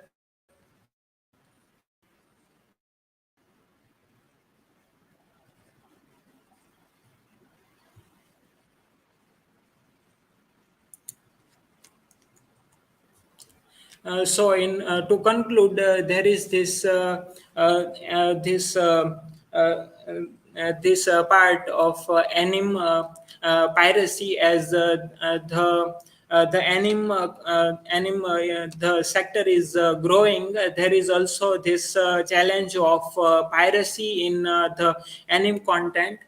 So if we see the research and data given by CODA, Japanese Content Overseer Distribution Association, that released a study in 2000, this study that between 1.9 and 2.2 trillion yen in 2021 uh, is lost by Japanese entertainment sector because of the piracy of manga and other animated material.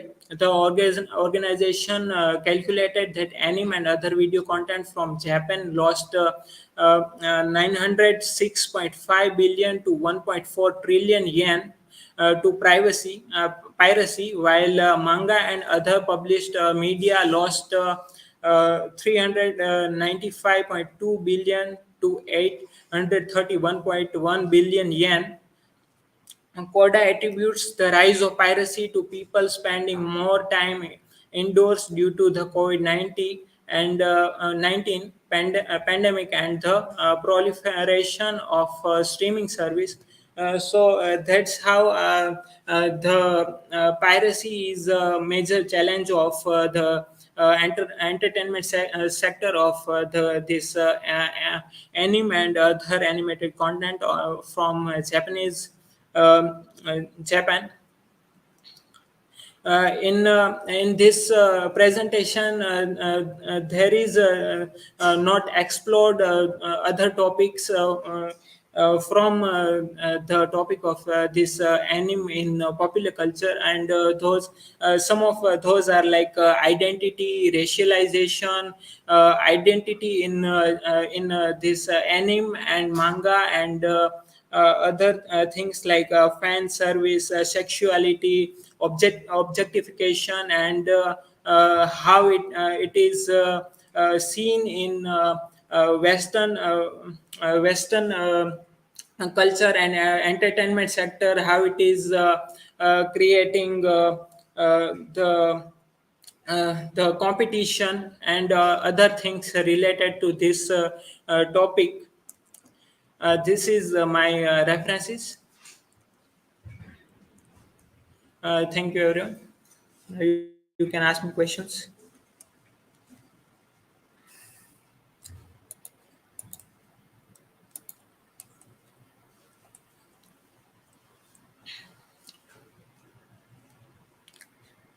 Ghanshyam, my question is that how does the localization and dubbing of anime impact its reception in non-Japanese speaking regions? It is seen as if someone is a fan of those anime and manga series, those that call themselves otaku or weebs. Those people see that the original work is considered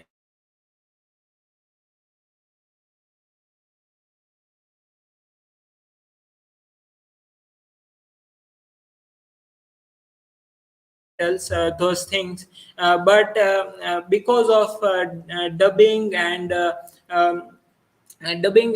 subtitles, it is also reaching those audience that were not before the audience of this content, but the dubbing and other things are also reaching out to those people, but the original content is more accepted by those enthusiastic of animes and anime fandoms.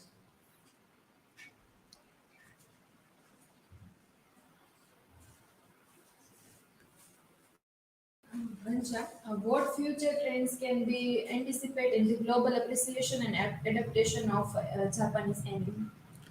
uh, uh, the um, the trends and global appreciation. This context, we can say that the anime is impacting the entertainment sectors, and it in future it will, as it is reaching out to audience, many other type of sectors like movies and web series are uh, will get influenced by those works, and the other animated things like 3D cartooning and other are also very inspired by the Japanese anime, as it is reaching out to the all kind of audience, and many other type of animations are only considered for children's, but it is providing the variety of things that are related to all type of audience. So this is very much considerable thing for entertainment industry, and the more kind of festivals like con and other things will increase more into public places and people, and it will create a large scale of communities in throughout other countries and at global level, and it will increase more and more as time is coming. Thank you.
Hello everyone, I am Gopi Dervaliya and today I am going to deal with this topic American multiculturalism. This is my personal information. This is the table of contents. So first, what is multiculturalism? So in a simple word, multiculturalism is a society where people where people come from different cultures and countries to live together, and it is a simple fact that it's cultural diversity, and in this cultural society, it is also we can see that there are many people of many cultures, traditions, and religions. So multiculturalism is a consistent concept which has been used to refer not only to ethnic, gender, and sexual identities, but also to a wide range of policy proposals, many dealings with education. Multiculturalism as an ideology is a political response which assumes that differences in culture, in the sense of a coherent cluster of beliefs, values, habits, and observance, accompany this demographic diversity.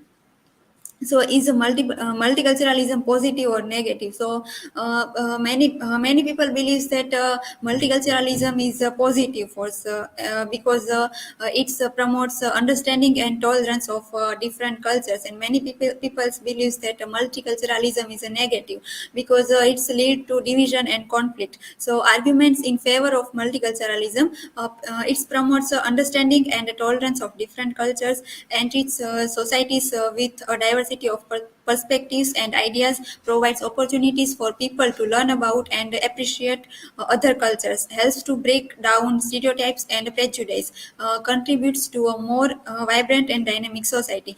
And arguments against multiculturalism that can lead to division and conflict. It different cultures are not willing to coexist, make it difficult to maintain a sense of national identity, lead to the delusion of traditional values and customs, can make it more difficult for people to integrate into society if they do not speak the dominant language or follow the dominant culture, can lead to the formation of cultural enclaves that are isolation from the rest of society. What is American multiculturalism? So in a simple word, that American multiculturalism is a in that people from many different cultures and live together in United States. So and including these, there are many these people from all over the world, and so, American multiculturalism can be defined as a social and cultural phenomenon in the United States that acknowledges and celebrates the coexistence of various cultures, ethics, racial, and religious groups within the nation.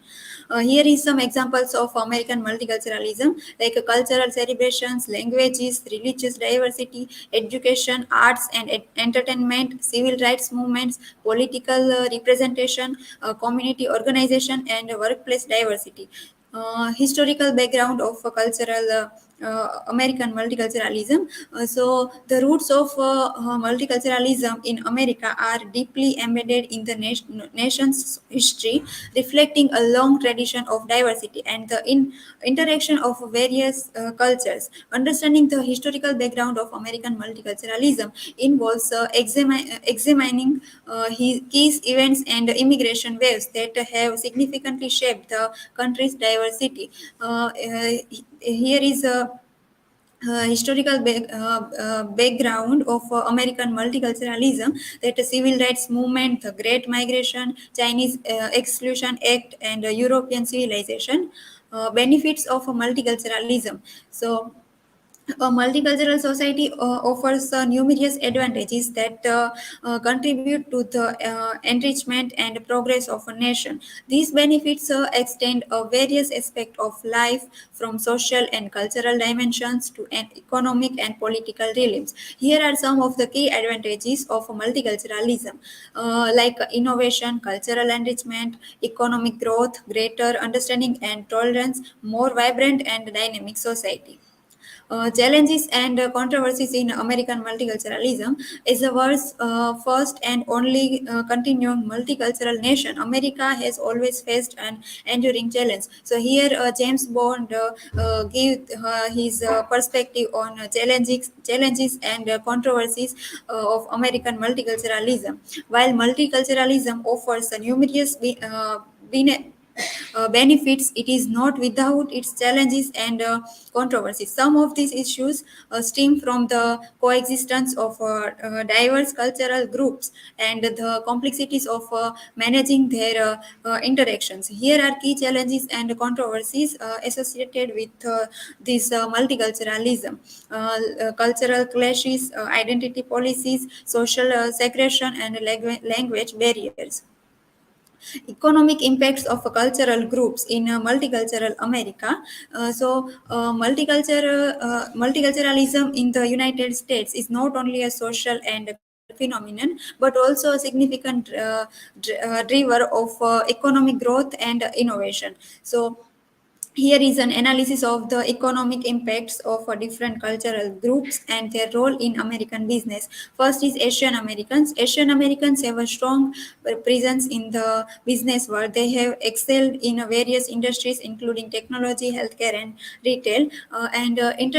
Entrepreneurs of Asian descent have founded many successful startups and tech companies, contributing to innovation and job creation. Second is Latino Americans. Latino entrepreneurs are increasingly driving economic growth. They own a significant number of small business across the United States, from restaurants to construction of films. Their contributions to agriculture, food production, and cultural events like festivals have boosted the economy. Third is African Americans. That African American entrepreneurs have made notable contributions to the business world, particularly in sectors like entertainment, sports, and media. The role in promoting diversity in corporate leadership and investing in underprivileged communities has positive economic and social impacts.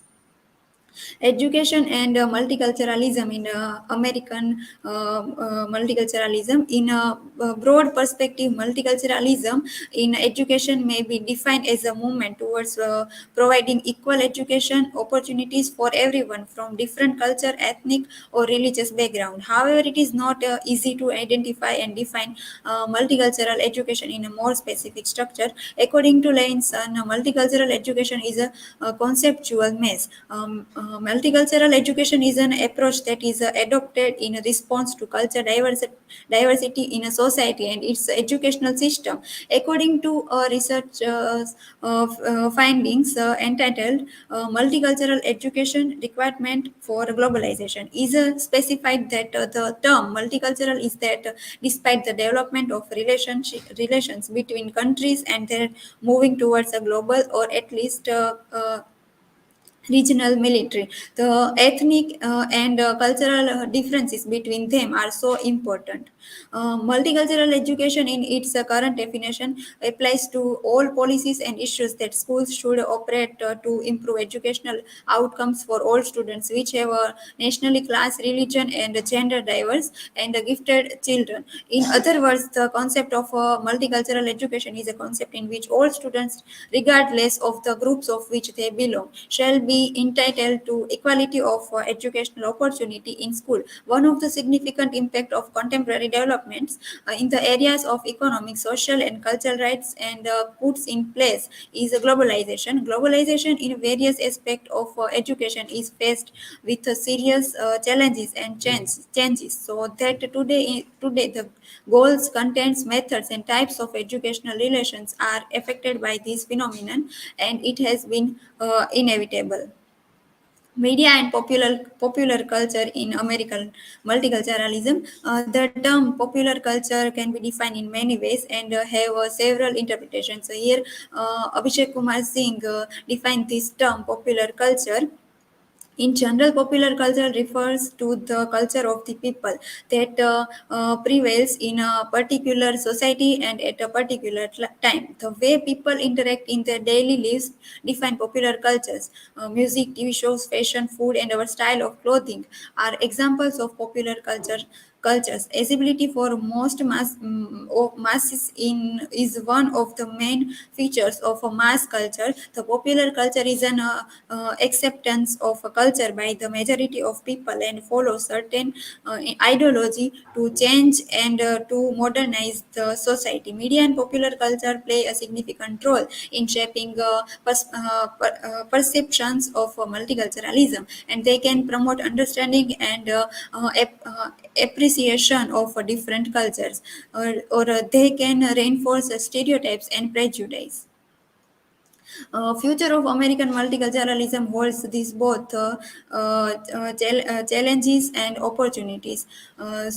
In challenges, continues socioeconomic disparities, identity politics, integration and assimilation debates, media and representation, immigration and nationalism. In opportunities that cultural exchange and innovation, educational advancements, political representation, global engagement, and social cohesion.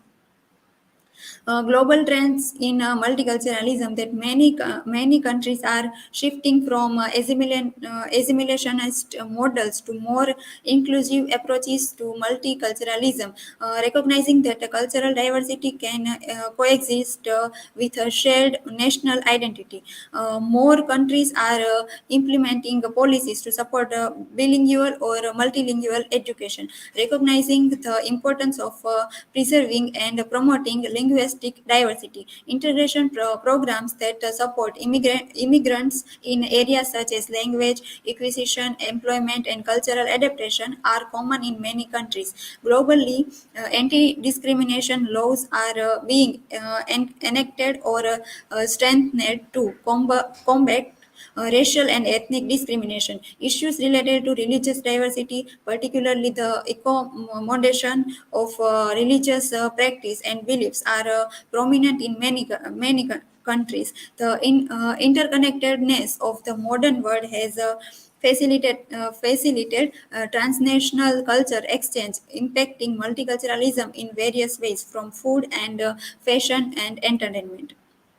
To conclude, American multiculturalism is a complex and involving concept that reflects the diverse tapestry of the United States. It celebrates the contributions of various cultural and ethics groups while fostering inclusive and equal opportunities.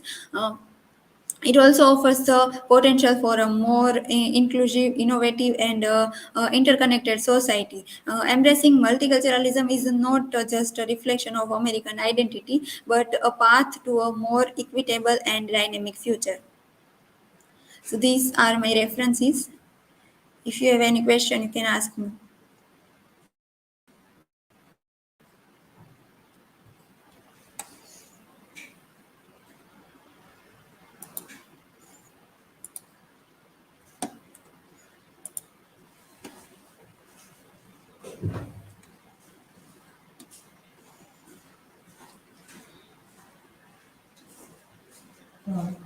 Gopi, my question is that is it possible for a country to resist or limit multiculturalism in its society in the present day?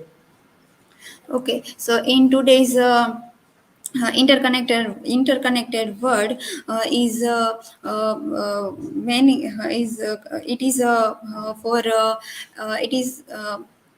it is a country for why entirely avoid this multiculturalism because of globalization and migration, and also this advancement of combination and uh, or this travel had made it increasingly and likely that societies many societies and countries become more diverse, and also that uh, societies and countries become more diverse, and uh, uh, encounter of multiple cultures.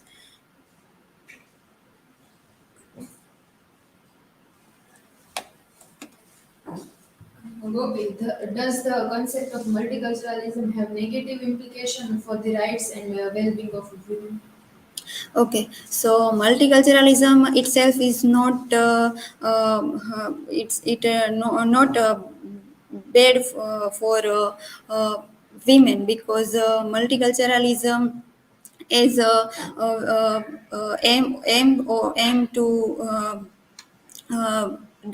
diversity, aim to uh, uh, uh, diversities, and also promotes aim to multiculturalism is a aim to promote diversity, and also this uh, respect of different cultures, and traditions, cultures, and languages and identities. Whether multiculturalism whether multiculturalism is a bad for women depends on approaches taken by society, and policies, and also practices in place. Thank you.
Am I audible?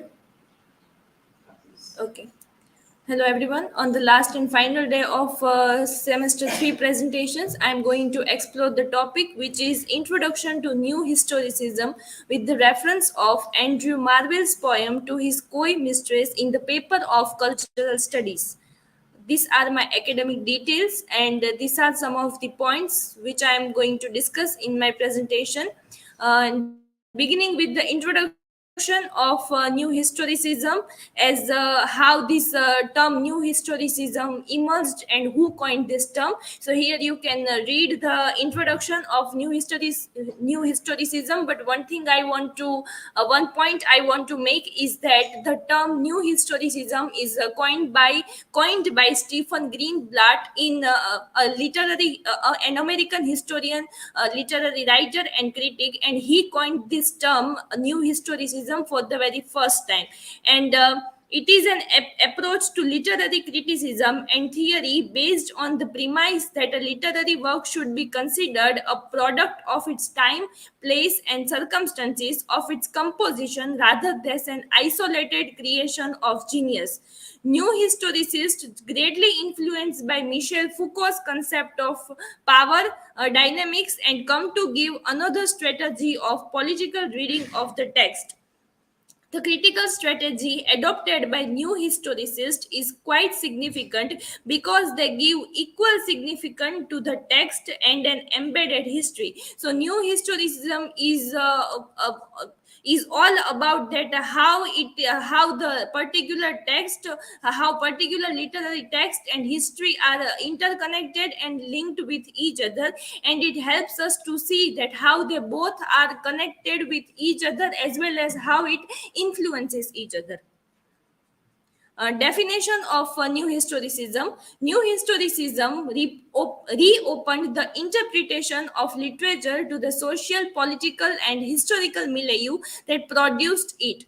To a new historicist, literature is not the record of a single mind, but the end product of a particular cultural moment.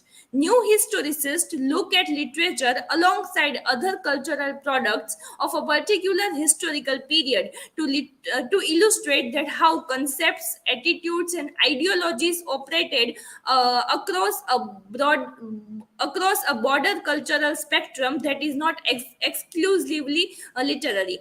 In brief, new historicists attempt to situate artistic text both as products of a historical context and as the means to understand cultural and intellectual history. So, new historicism is about parallel reading between the literary as well as non-literary text. New historicism and provides us a clear crystal distinction between the old and new historicism. So whenever we are talking about new historicism, we have to see that what was the idea of old historicism and how this new historicist rejects the idea of that old historicism. So in old historicism, there is a hierarchical separation between the literary text, while in the new historicism, as I mentioned, it is a parallel study. It involves a parallel study between the literary and non-literary text. Old historicists see history as the background of literature, whereas new historicists see it as a primary. In old historicism, the word of the past replaces the world of the past. In new historicism, the aim is not to represent the past as it really was, but to present a new reality by resituating it. And it is more focused. Old historicism is more focused on historical context and is text centered, while new historicism is more concerned with the interplay of literature, culture, and power dynamics. So about the difference of this old and new historicism, old historicism see history as the reflection, see literature as the reflection of history, while the new historicism is more concerned that how it is about the interplay of power dynamics as well as politics. How do critics define new historicism? So there are many critics who have defined the term new historicism in their own way, but here I have mentioned the three critics. One is Michael Warner, Frederick Jameson, and Harold Wesser. So Michael Warner, he phrases New Historicism's motto as the text is historical and the history is textual, while Frederick Jameson point of view about New Historicism is that always historicize, and Harold Wesser, he identifies the moment of exchange as particularly fascinating for new historians. So from this perspective we can understand that New Historicism rejects the idea of periodization, and it gives the idea that we have to reject that whatever in the past, but we have to re-evaluating that particular situation, that how it is connected with that historical fact and the text that it was written in that particular moment. Cultural studies in practice. Cultural studies can be applied to literary works through various theoretical and analytical frameworks. It delves into how culture is influenced by social, political, economic, and historical factors. When we apply cultural analysis to specific literary works, it provides valuable insights into how literature both mirrors and impacts culture on a significant scale. Here are some of the approaches to practicing cultural study in literary analysis, and it includes here you can read that historical context, gender studies, and other also. And for that, from that perspective, I have taken the example of Andrew Marwell's poem To His Koi Mistress, that how this poem can be read as a new historical reading. So, a new reading of Marwell's poem, that how we can apply the idea of new historicism or a new historical reading in this particular poem. To His Koi Mistress by Andrew Marwell, implied culture versus historical fact. The interpretations of Marwell's poem To His Koi Mistress has known a fate common to many other anthologized, frequently read pieces. There is general agreement as to its overall meaning, but widespread contention as to the precise ways in which that meaning is produced. Marwell has brought together into his Koi Mistress from a rather gross, obvious intertextual hodgepodge, using the ancient theme of carpe diem. According to Elizabeth Story Donno's introductory note, the poet blends together a blazon reduced to a bare arithmetical recital of the lady's beauties. Brody points out the concept of implied reader as distinct from the fictive lady who would be able to summon up a certain number of earlier and contemporary examples of this kind of love poem. So, this poem is about this poem, the main theme of this poem is about love, that the speaker of the poem is telling to his lady to don't waste the present time and don't give much importance to the future. So that is why we can apply, and it using the ancient theme of carpe diem. So here the question arises that what is the meaning of carpe diem? So carpe diem is the meaning of that word is seize the moment or seize the time, that the speaker wants that particular moment with his beloved. The speaker wants that particular time is seized here, so that he can he can make more and more love with her lady. So that is why it is about the theme of carpe diem, and the meaning of that is urging someone to make this particular moment as a freeze.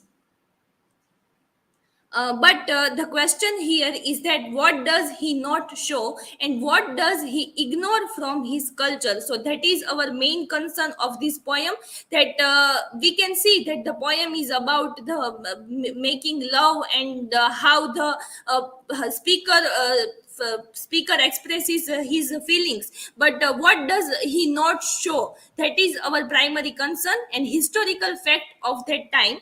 historical context of the Black Death. So it mentions that Black Death, a devastating plague that struck Europe multiple times. The plague killed millions, and there were recurrences, including the Great Plague of London.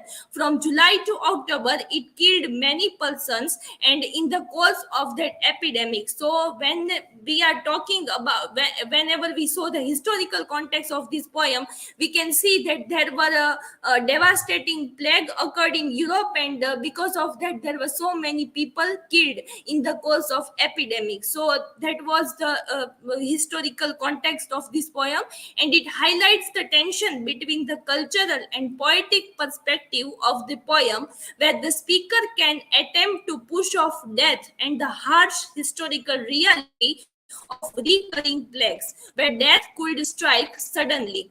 The real world is completely absent from this poem. So, whenever we are dealing with this poem as a new historical reading, we can see that what is actually present in the poem, that is completely absent, because if we are studying the poem from the initial part, we cannot understand that this is the happened during that particular era. So that is why Andrew Marwell is talking about the love situations, but the real world is completely absent from this poem, and that is how we can see that what is implied culture versus what is historical fact in this poem. And these are some of the pictures that how the plague happened in the year 1665, and we can see the harsh reality of that particular era. Towards the conclusion, to conclude, exploring this poem through the lens of new historicism reveals the rich layers of historical and cultural context that influence the poem. Through this analysis, we see that new historicism provides a valuable tool for revealing the hidden meanings and implications of literary works. So that is how we can see that how new historicism provides us a path for revealing the hidden meanings and what was happened in the past, and how we resituating that past in the present moment, and new historicism is the best tool for that.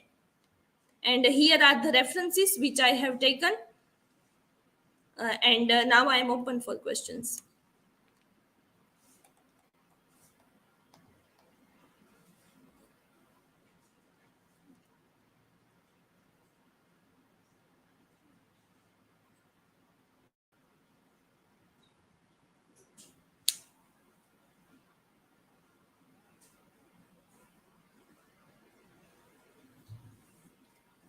Hetal, my question is how does new historicism balances the study of history and literature in its approach to analyze literary texts within their historical context?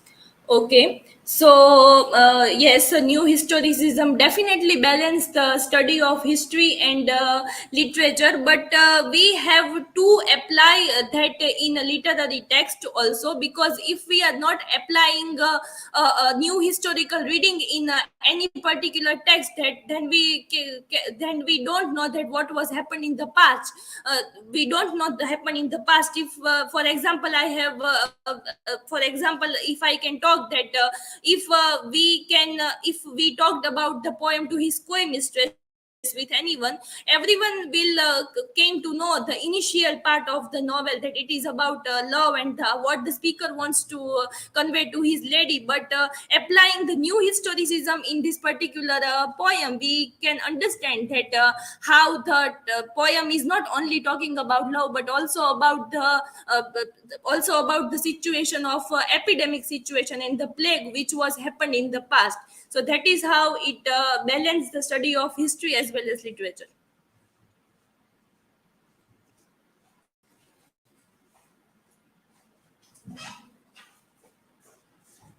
Hetal, how does new historicism approach the analysis of literary texts, and how does it differ from other literary criticism methods?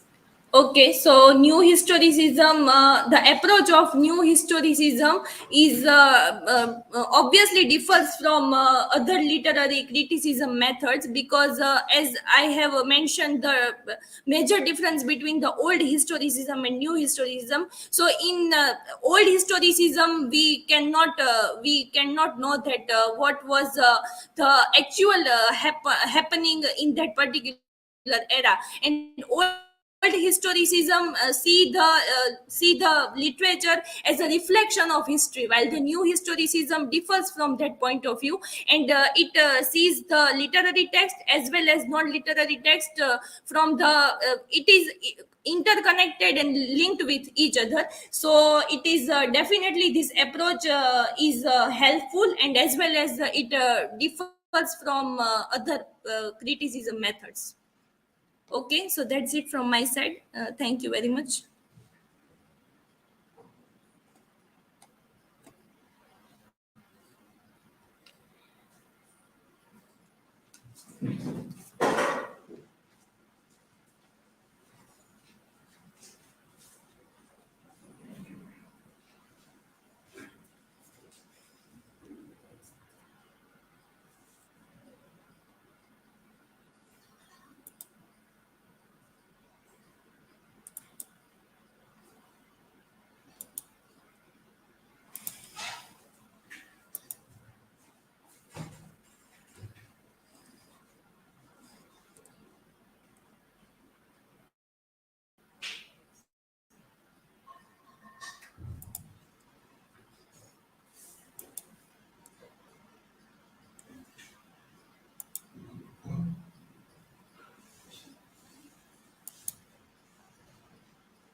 Hello everyone, my name is Hina and today we have last presentation and I am going to deal with the topic Indian cinema and pop culture.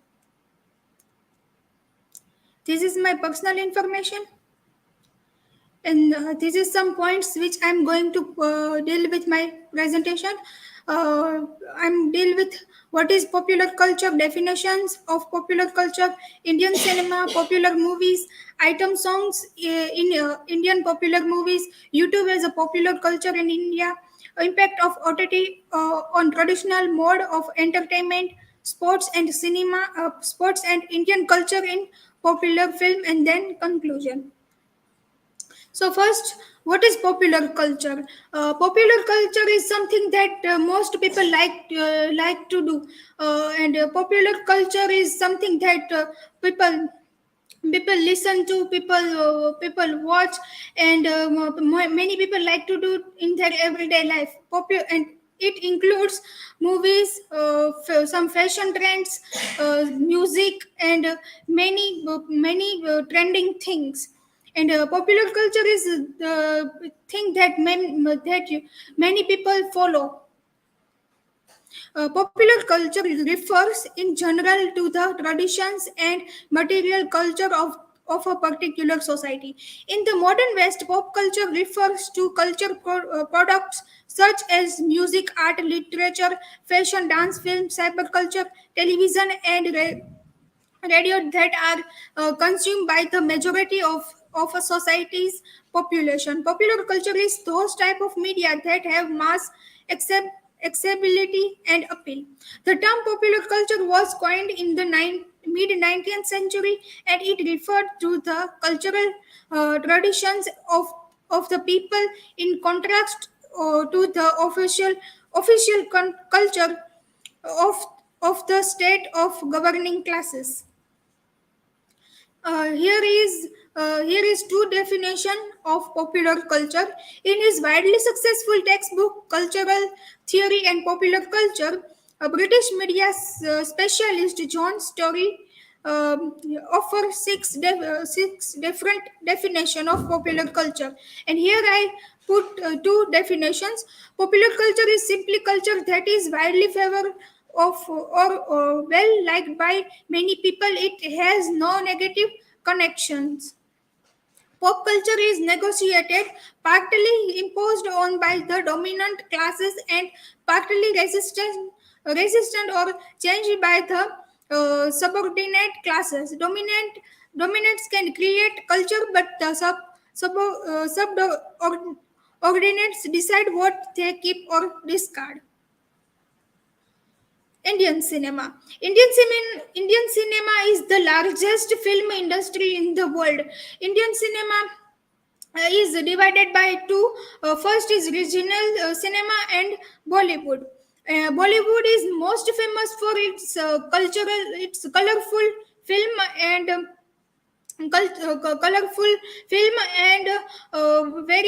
very vibrant songs. Uh, Indian mass market movies are the most important way to communicate in Indian society. In 1913, with the movie Raja Harishchandra, cinema has been the most popular and most powerful way to communicate with people across India. Film, it was a silent movie and had a mythological background. Alamara was the first movie made by Indian cinema in 1931. This movie set the stage for the rest of the Indian cinema. About 8,000 to 100 movies are made in India every year, which is more than double the number of films Hollywood makes each year. A big part of the Indian movies industry is called Bollywood. It mostly makes movies in Hindi, which is a language that people speak. It is based in Mumbai, which is now known as Bombay. Popular movies. Here I put three movies which is very popular for the all time. First is Rang De Basanti. It creating a nationalism in young people by this movie was released on January 26, 2006, which happens to be India's Republic Day. It shows how history can be shown in modern choreography. And Mother India, a saga that portrays the character sacrifice Indian mother. Mehboob Khan made a movie about a widow played by Nargis, who was a mother of two who was struggling to raise her kids. So Sunil Dutt and Rajendra Kumar in the midst of poverty, ignorance, and grief. There is a Meeper. Appreciating special skills in this movie is about dyslexia, and it was written by Amol Gupta and Deepa Bhatia. It was directed by the super talented Ajay Devgan. Conclusions and ideas for the future. The study shows how realistic movies influence and shape social morals and shape the society. But at the same time, they get input from the same people who watch them. Item songs in Indian popular movies. In Indian cinema, there were many movies which have many famous item songs. Item songs is the songs which is important in film industry because it gives extra entertainment and it also the reason to and item songs is also important because of these movies get fame and also popularity. Um, because of the demands of the format of radio or music television. For instance, most popular songs are 3 to 5 minutes, fitting into the format of the distribution system. An item number or an item song in India cinema is a musical performance that has little to do with the film in which it appears, but it but is presented to showcase beautiful dancing women in very relevant clothes to lend support to the marketability of the movies. So item songs is created for the marketing. Item numbers are usually added to Indian movies in order to generate publicity by featuring them in the trailers. The item number which does not contribute any meaning to the plot of the film evidently turn out to be an inevitable part of the films.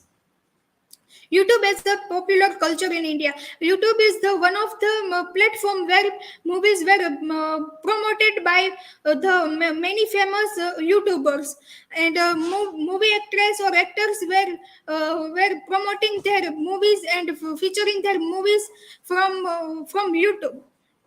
YouTube launched in 2005. A video sharing network owned by Google has become an important element of Indian popular culture. YouTube has altered the way people consume, produce, and share videos.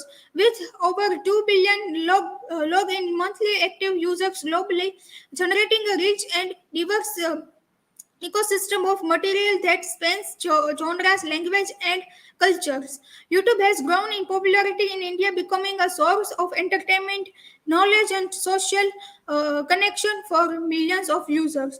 Alternative to traditional media, YouTube offers a platform in addition to conventional media outlets like television and films.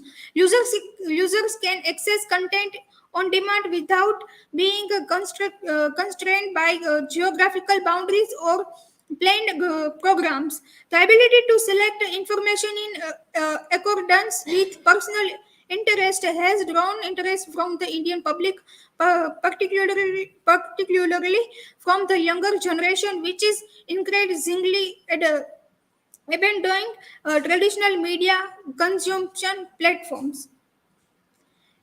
And here is the one important platform where movies were mostly promoted. Over the top OTT platforms are one such medium that has gained the limelight the most. Social distancing has led people to stay at home, where the only entertainment are those platforms such as Netflix, Prime, Hotstar, Woot, and many more.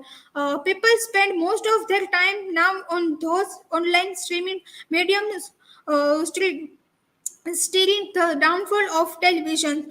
This is the one of the reason of down. This is one of the downfall. One of the reason of downfall of televisions, because most people like to watch movies and online series from Netflix and Hotstar, and there were many less people who watch movies from the television.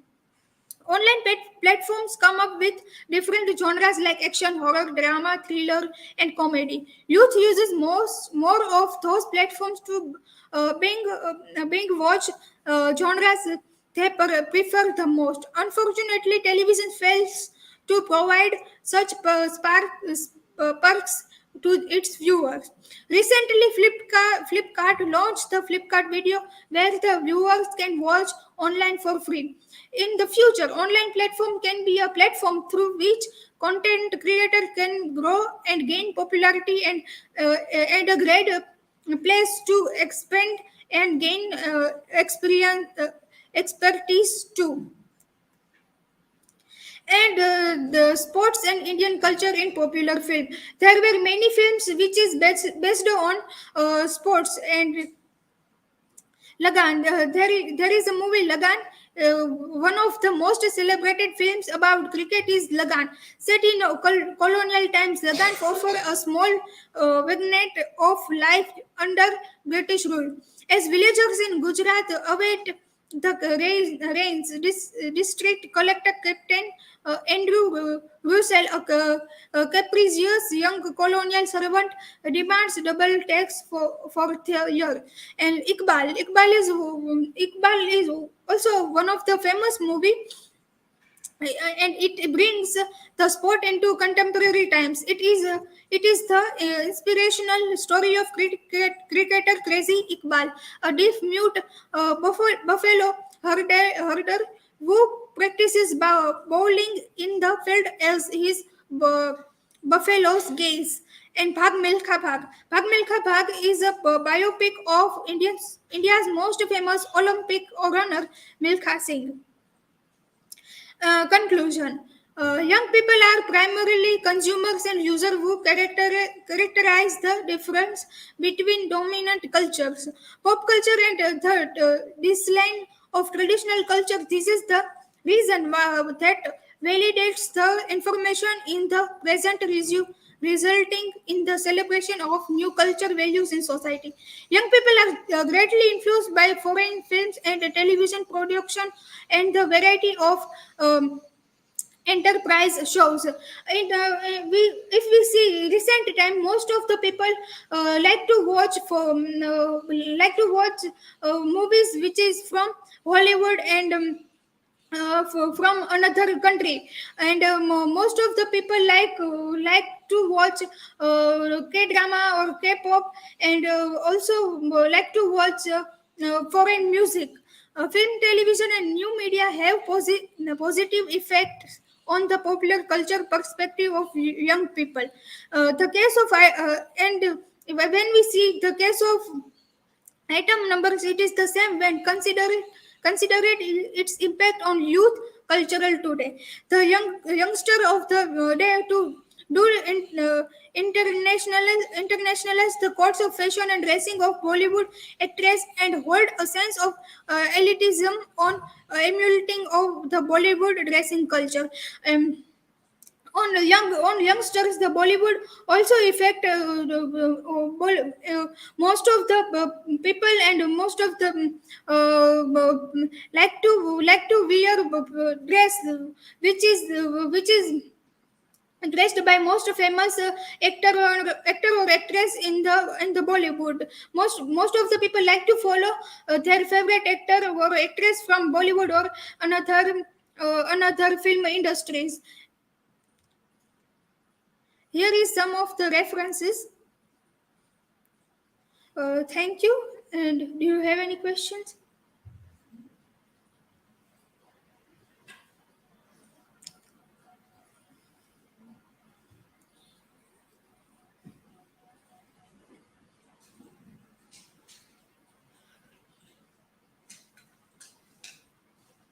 Hina, my question is that how does the influence of popular culture in Indian cinema impact the broader culture?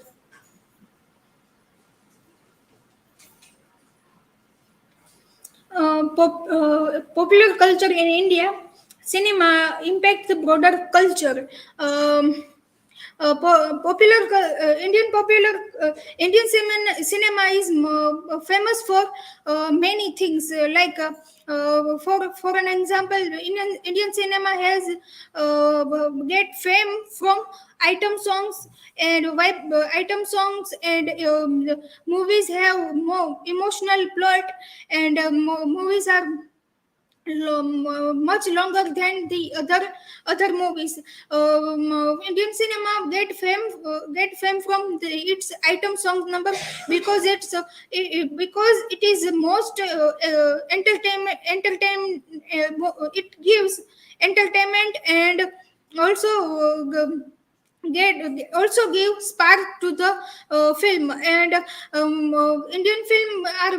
Indian films are more longer and longer than other films, and it also involve romantic movies and action.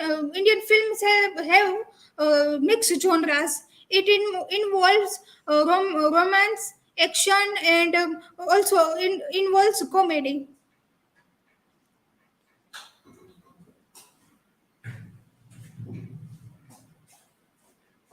Hina, what are the key elements that make Bollywood movies distinctive from other film industries around the world?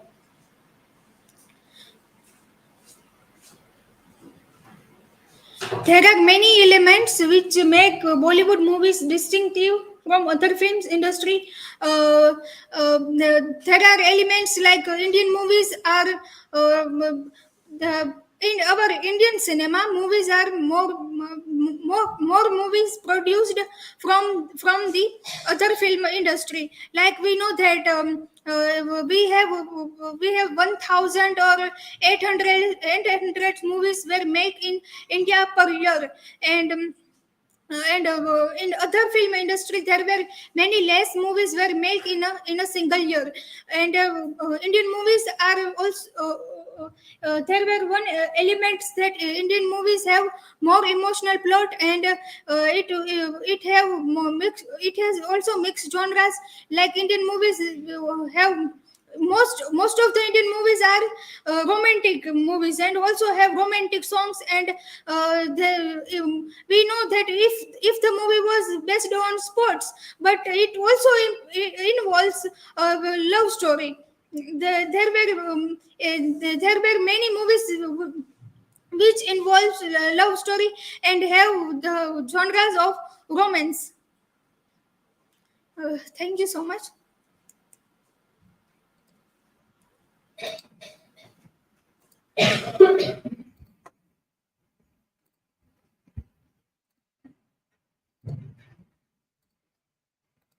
Okay, so that was the last presentation.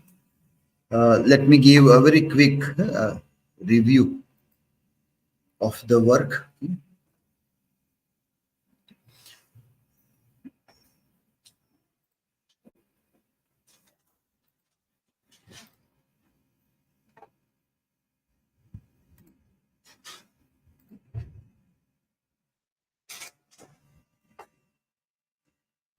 Okay, so Aarti was good on modernism and postmodernism, presented that difference. Okay.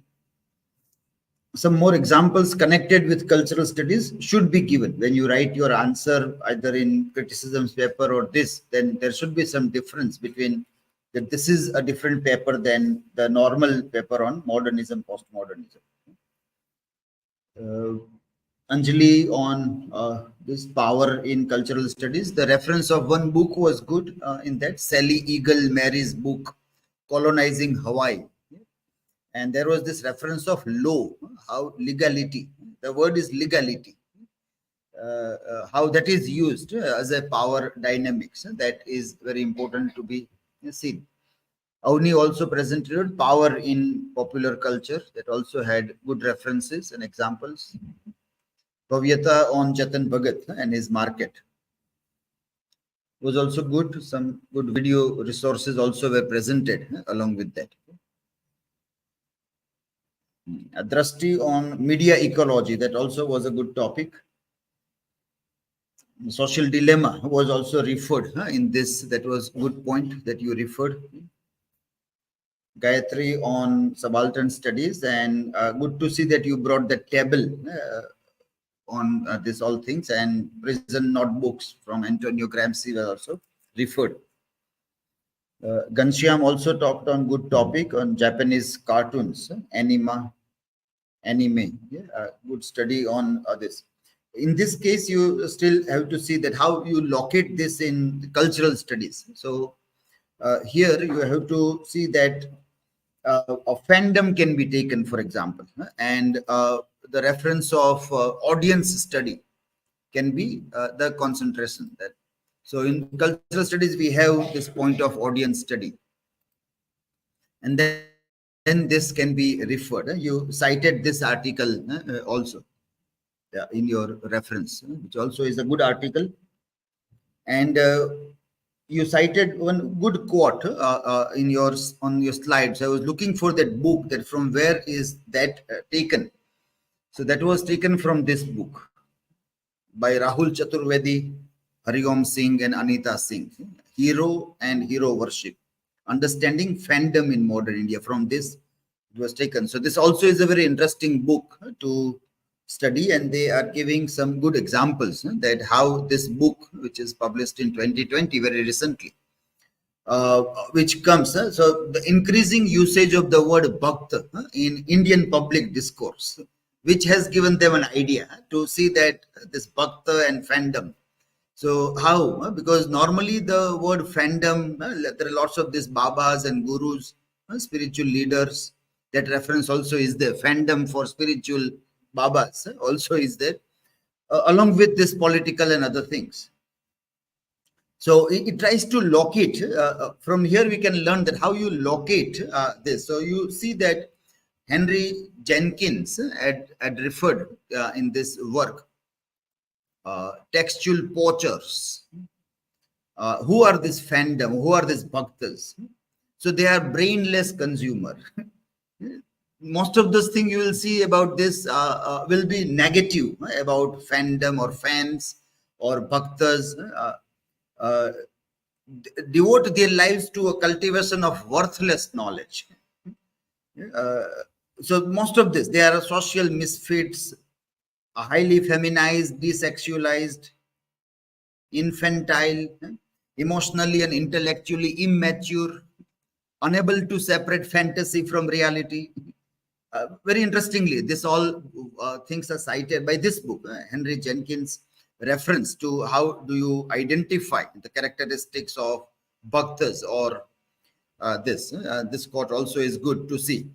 So how you look at, what is the way to look at fandom or bhaktas, and in that context, how they try to see. So that was a good book to see. This is interesting study of Indian fandom system. We have lots of things as cited here about political fandom, cricket. There is reference of Batman enthusiasts, war heroes,